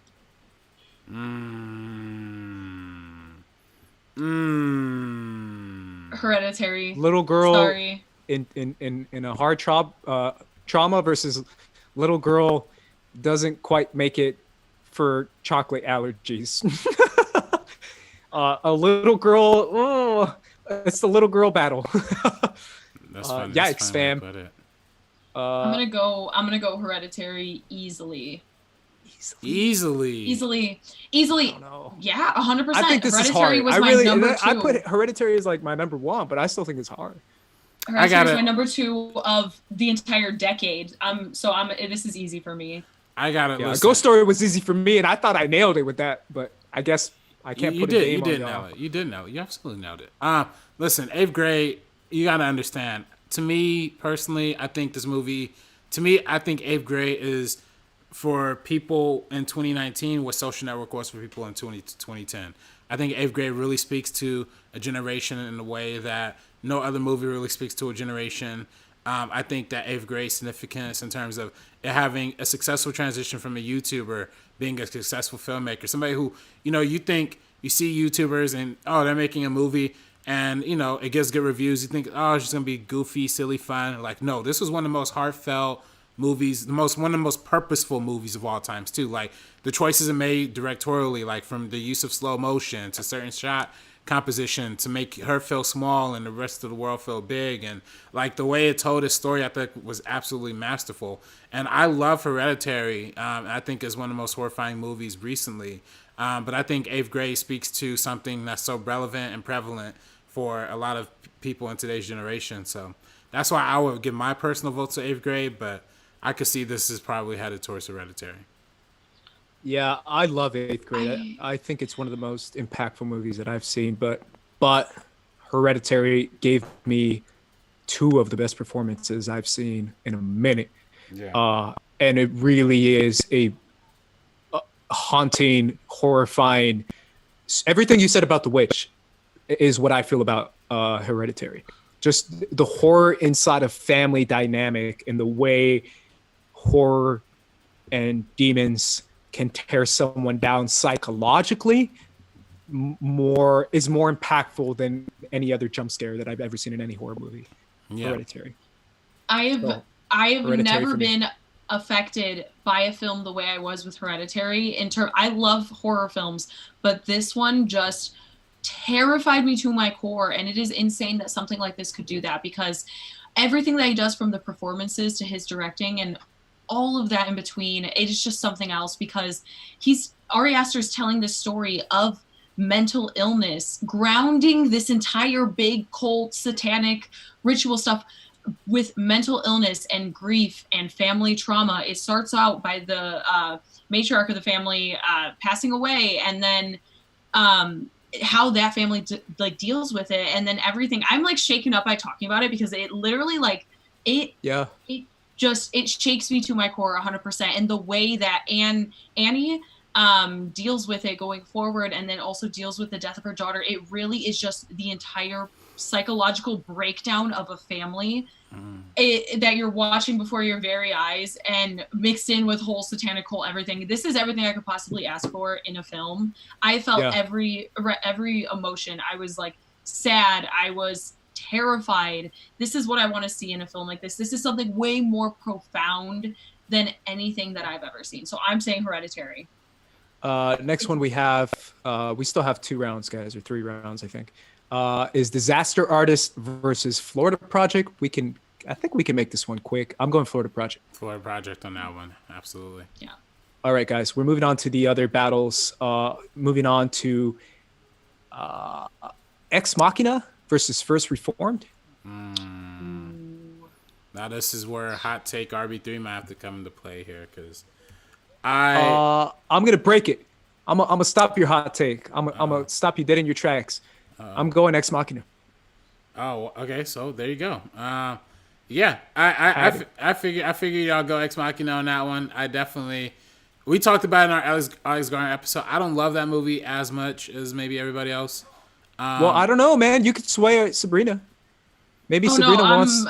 I'm Ex Machina. I'm hardcore on that. Damn. Well, I talked about it. Sorry, RB3. I didn't know I was gonna mess that up. I was like, I thought it was gonna be like a fun. Ex Machina is one of my favorites. We talked about in the episode, and it was such a fun episode because Alex Garland, all we talked about was Ex Machina and Annihilation, and we were able to talk for so long, and we could have talked way longer than we did. That tells you he is a great director. What he did with Devs is so interesting, but this film in particular, I love it. So yeah, I'm gonna go Ex Machina 100%. Alrighty, guys. So our next one we have. I would just say First Reformed, great run, and yeah, I didn't love Ex Machina that much, but First Reformed I think is a brilliant movie. So Swiss Army Man versus Good Time. Good Time. Oh wow. Okay, Good Time. This one I'm actually gonna go with Swiss Army Man, and I'm going with Swiss Army Man mainly for the fact that, for one, we already have a Safdie brothers film advancing super far. That's true. With Uncut Gems. That's very true. And I just, I think just adding a little diversity to the palette. I think Swiss Army Man is another one of those weird off-center, quirky movies that I think perfectly is indicative of A24 and their like brand of creative-centric filmmaking. So that would be my pick. Swiss Army Man. I think with Good Time, that makes it special and different, even though it's very similar to something like Uncut Gems in its feel. I just like all the incredible performances. We talked about RPATs. This is insane. And even Benny Safdie being Nick in this film, being Robert Pattinson's brother, he does such an incredible job. And I think it's that same thing that the Safdies just can create this contained chaos, and we're sitting at home watching this film freaking out. In any way you watch it, you could watch it on your phone and you could still feel the exact same way as if you're watching it in a theater, basically, because of that score and sound design. It works in all different capacities. I've watched it at home, I'm scared. I've watched it in a theater, I'm anxious as hell. It is one of those things, and they are, I think, some of the most unique, ambitious, and talented young filmmakers right now. I think they just completely knocked out of the park with these two. I think both Good Time and Uncut Gems are pretty flawless films. Yeah. With that being said, Sabrina, yeah, Good Time. Good Time. I really do feel like it's that weird dynamic of directing and acting and just storytelling, and at the same time, it's kind of a bizarre, insane take. Like, if you really pay attention to it, like my first time watching it, I was like, this is insane. So yeah, it's Good Time for me. So moving on, we have Lady Bird versus Green Room. What a matchup. What a matchup. Yeah. For me, this one's easy. I go with Lady Bird. Okay. But it's funny, if we would have went with The Witch versus Lady Bird, I would have went with The Witch. But yeah, I go Lady Bird for this matchup. Sabrina. I go Lady Bird as well for this one. Okay. That's a quick one. Yeah. Lady Bird takes it. I would have gone Lady Bird as well, guys. Yeah. Next matchup we have is The Lighthouse versus The Farewell. This is another quick and easy one for me. The Farewell. Wow, that's quick and easy for you. I don't know. This one's a little tough for me. Like, I love a lot about The Farewell did something, bro. It did something to me. Yeah. Like, it really did. No, I feel you. No, I 100% agree. I think it's a brilliant movie. I think it's impactful, it's meaningful, it's funny, it's sincere, it's human. And I think, you see a lot from Awkwafina that I personally would have not seen from her anything else. Yeah. But I love the Lighthouse, and I love the cinematography, and I love the performances, and like just from a directorial palette standpoint. And we already have two Safdie brothers films, and we're on the verge of eliminating two Robert Eggers films. So I want to keep Robert Eggers in this competition. So I'm going to go with The Lighthouse. This is an interesting matchup because I agree with what both of you guys said about both of these films. I love both of these. They're so incredibly special in their own way. They couldn't be more different. You couldn't have a completely different matchup if you tried. That's worse than this one. But I'm going to have to go The Lighthouse because of how it is an experience. It is an experience. I already went into detail, but it's an experience. So, alrighty, guys, we're in our final four. We did it. We made it to the final four. For anyone who doesn't know, the final four means that we are in the end game now. Whoa. Our final matchup for our other side of the bracket for our final four, to get into the final four, actually, because we're not on our final four. My bad. We're going to be in the final four, guys. I'm sorry. We have Moonlight versus Uncut Gems. Wow. No, this is tough. Anybody want to go first? And I'm going to you, RB3. You. Oh, you're you going first. to me? Okay, I go first. Okay, Yeah. nice. Yeah. So, Uncut Gems. I love Uncut Gems. I unabashedly love Uncut Gems. Obviously, I think it's a great movie. I think it's brilliant. I think it's Adam Sandler's best.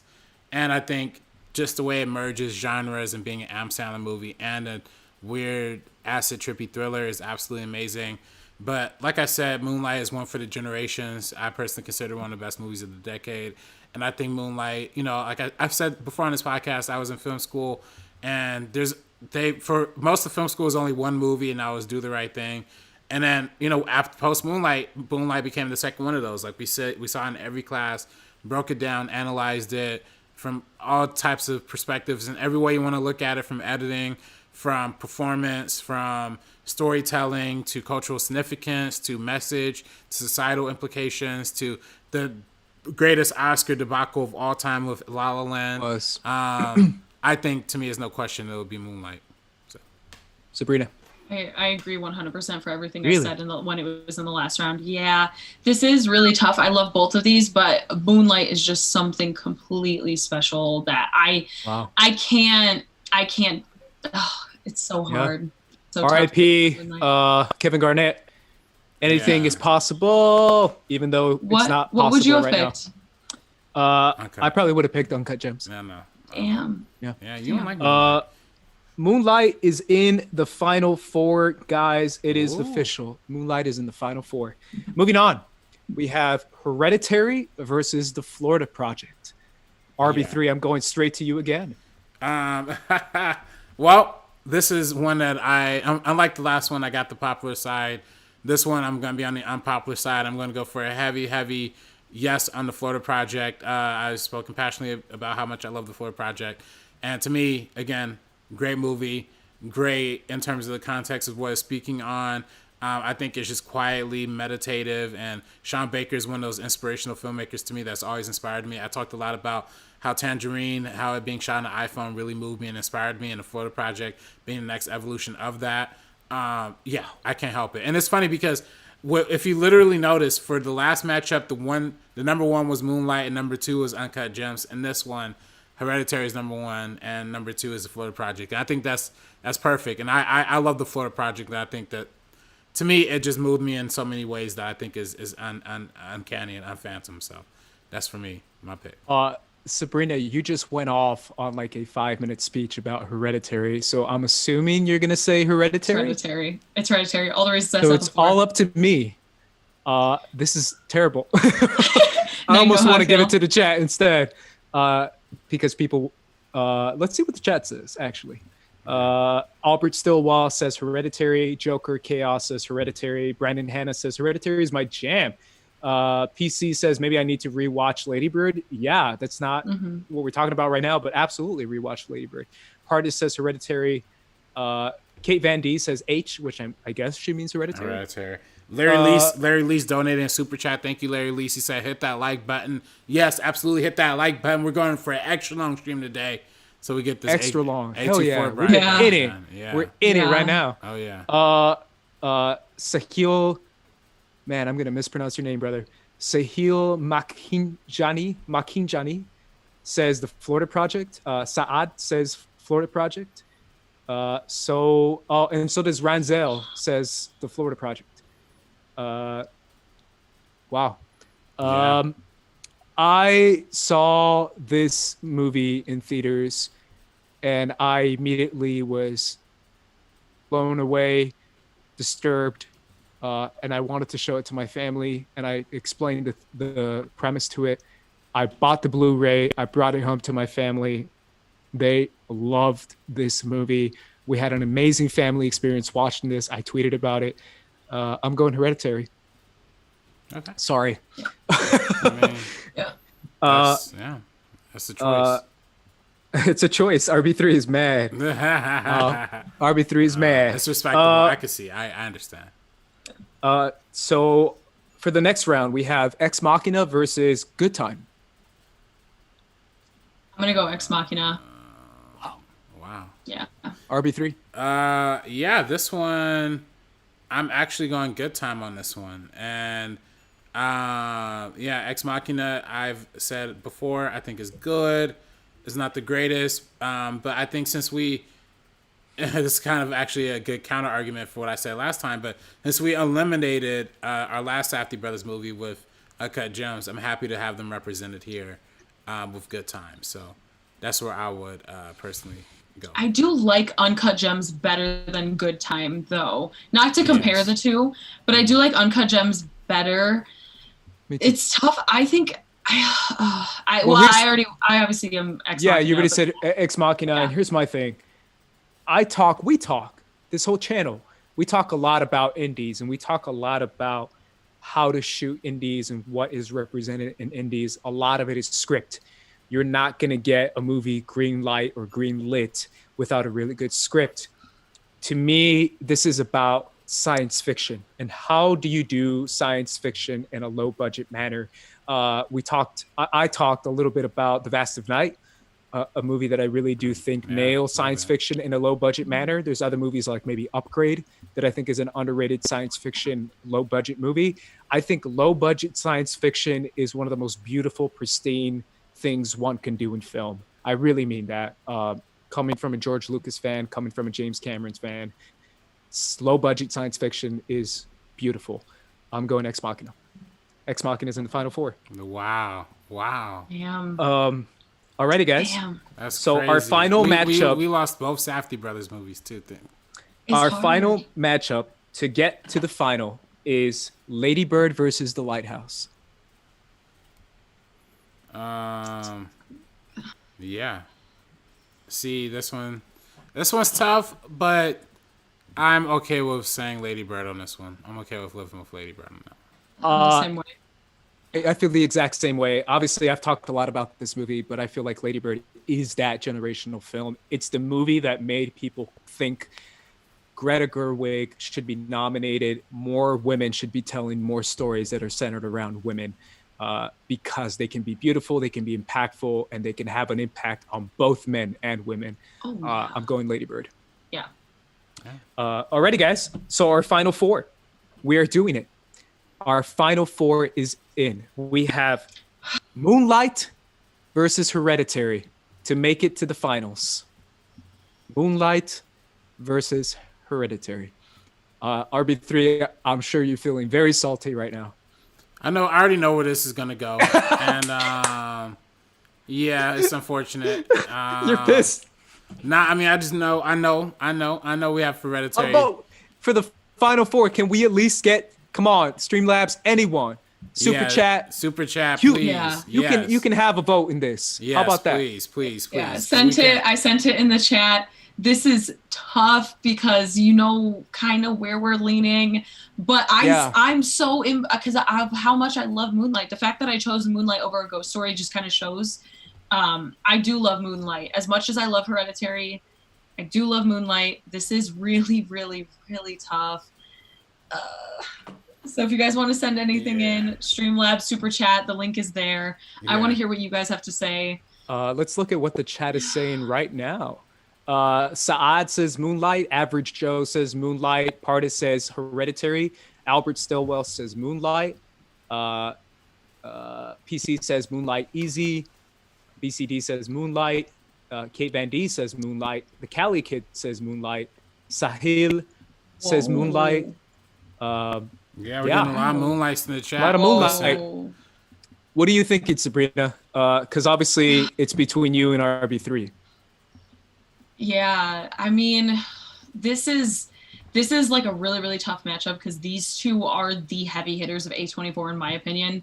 These are the two best A24 films. This is the matchup that I wanted in the end. And if I'm picking between the two, I'm going to personally have to say Hereditary.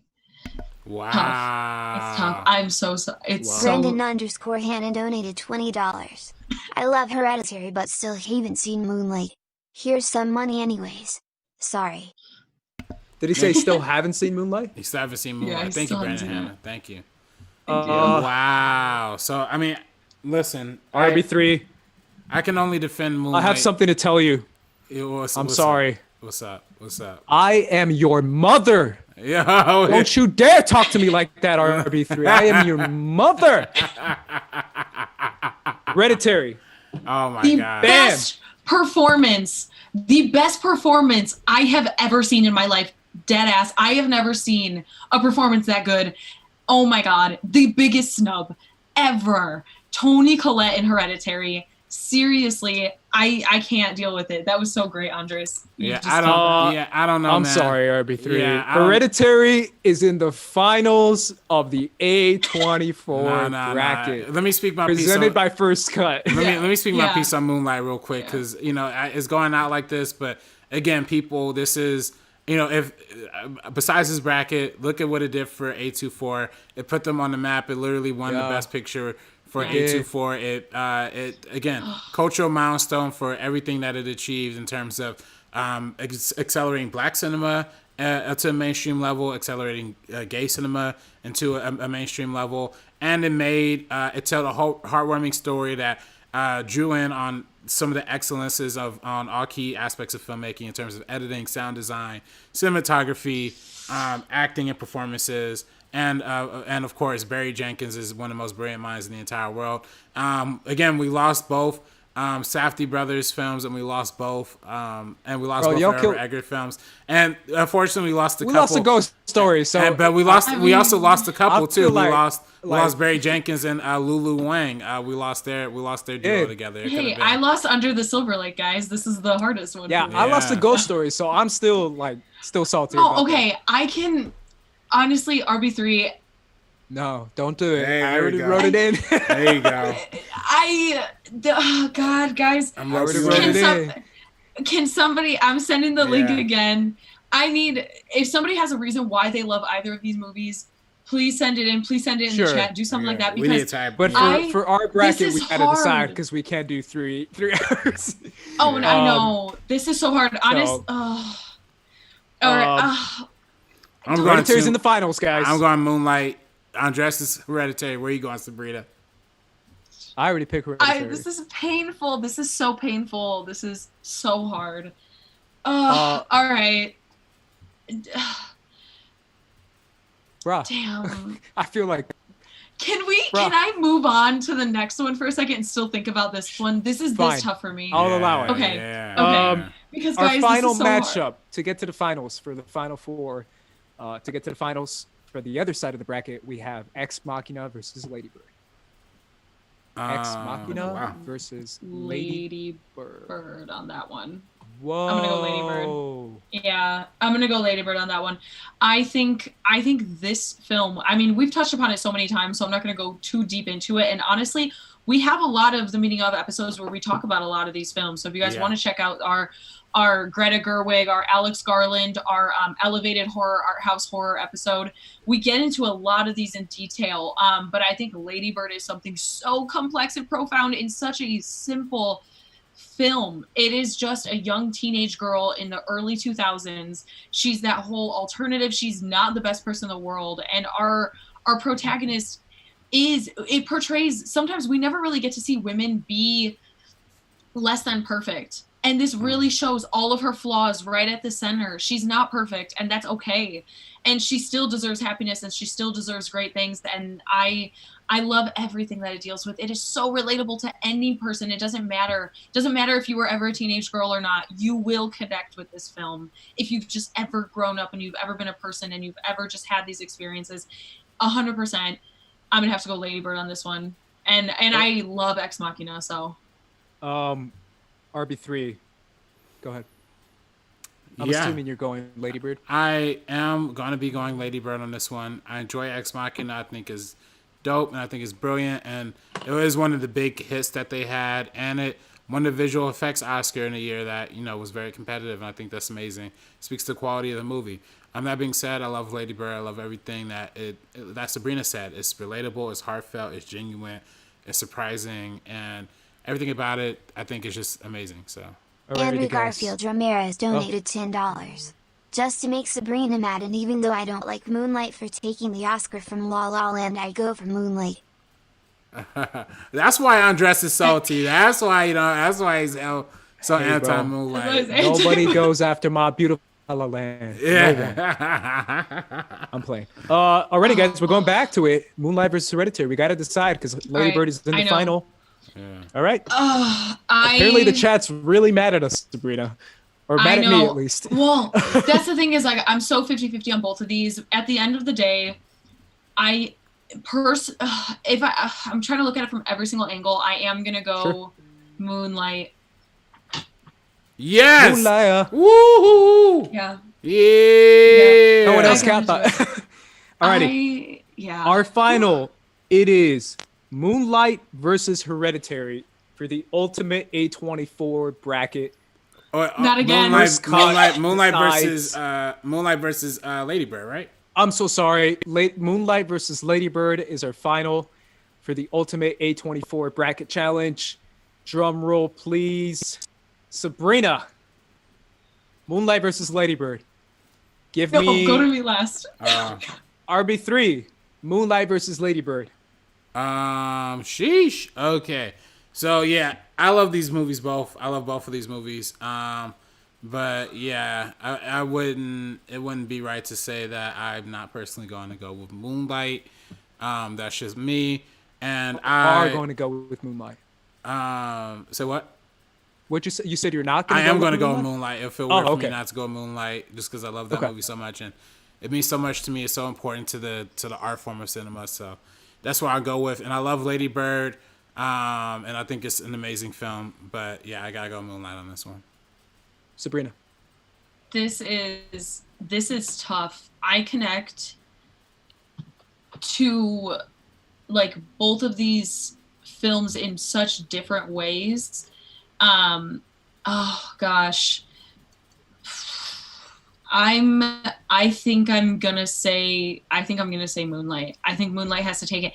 As much as I love Lady Bird, I'm just Greta it's Gerwig. so tough. Y'all, Well, you y'all spit know in the how much I face love of Greta Gerwig. I love her. I love Ari Aster. I love a lot of the people we chose. I I'm know. totally kidding. I love a lot of the people we chose on here. Totally joking. I just think Moonlight is both of these are impactful films, so it's not saying that one is necessarily better than the other. But I mean, as much as I just talked about in the last round, how we never really get to see women in this capacity, young women shown in this capacity, with Lady Bird, we never really get to see the type of story that is told in Moonlight. We never get to see the type of story that is told in Moonlight. Sure. This is something so unique and so special to itself that I echo RB3 when I say this is going to inspire so many other voices that never really get to be heard, so many stories that never get to be told. I'm going to have to pick Moonlight for this one. Yeah. Yeah, I mean, I guess it's decided. Obviously, I would have gone Lady Bird. I really do feel like the impact of that movie is unique and original, different from any other movie that I've seen. However, the winner of the first cut A24 Ultimate Bracket Challenge is Moonlight. Moonlight. You can play that song whenever. Dancing. We'll get a copyright. That's the Moonlight you go to. I go to XXX Moonlight. Oh, yeah. Come on, RPXX. Yeah. Either way, we have decided. Thank you so much, guys, for joining us for these 2.5 hours. Woo. This was insane. This was tough. Yeah, obviously, if we would have known that there was this many movies, we probably would have gone a little quicker. But we didn't. We took our time and we did it for you guys. I'm still mad about A Ghost Story. I still think I won that argument. Yeah. But either way, guys, we really do appreciate you guys. We love A24 and we love all these movies and we love indie movies. So we recommend you go out and support any movies, any indie movies that you possibly can. That is our big resounding message and theme of this entire episode and this entire First Cut live stream. So thank you so much for donating. Oh yeah, PC donated. I forgot to get to her. I think she was talking about Lady Bird and how much she didn't like it. Yeah, PC says Lady Bird is overrated AF. Give me Frances Ha any day. Thank you, PC. I don't agree, but I love Frances Ha. Yeah. Either way, guys. Let me do one more check on Streamlabs real quick just to make absolutely. sure. Absolutely. And again, thank you so much to our donors. And we haven't picked the winner yet. We'll announce the winner via social media. Do you have a Moonlight Blu-ray they gave out? We will be sending out the Moonlight Blu-ray. So yeah, whoever is the recipient, that's a good plug. Yeah, whoever is the recipient and the winner of this will be receiving a Moonlight. Maybe, I don't know if they have it in 4K yet, but I'll check to see. They should. 4K Blu-ray will be sent to you.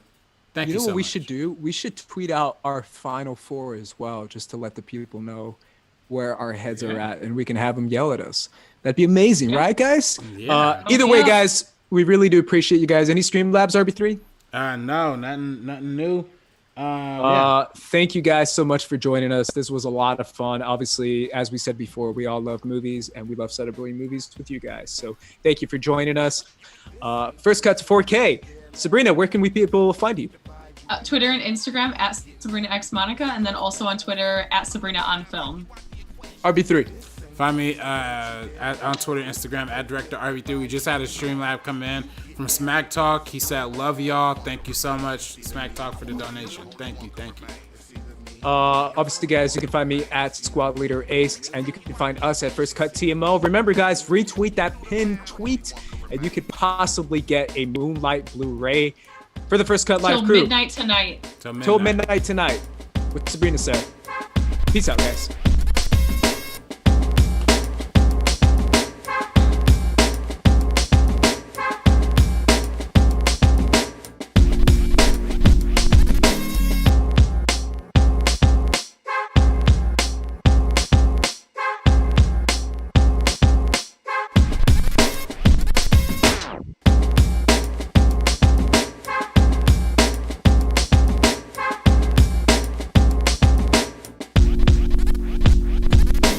This ain't funny, so don't you dare laugh. With the 4/5 divide you in half. You getting at me equals a club.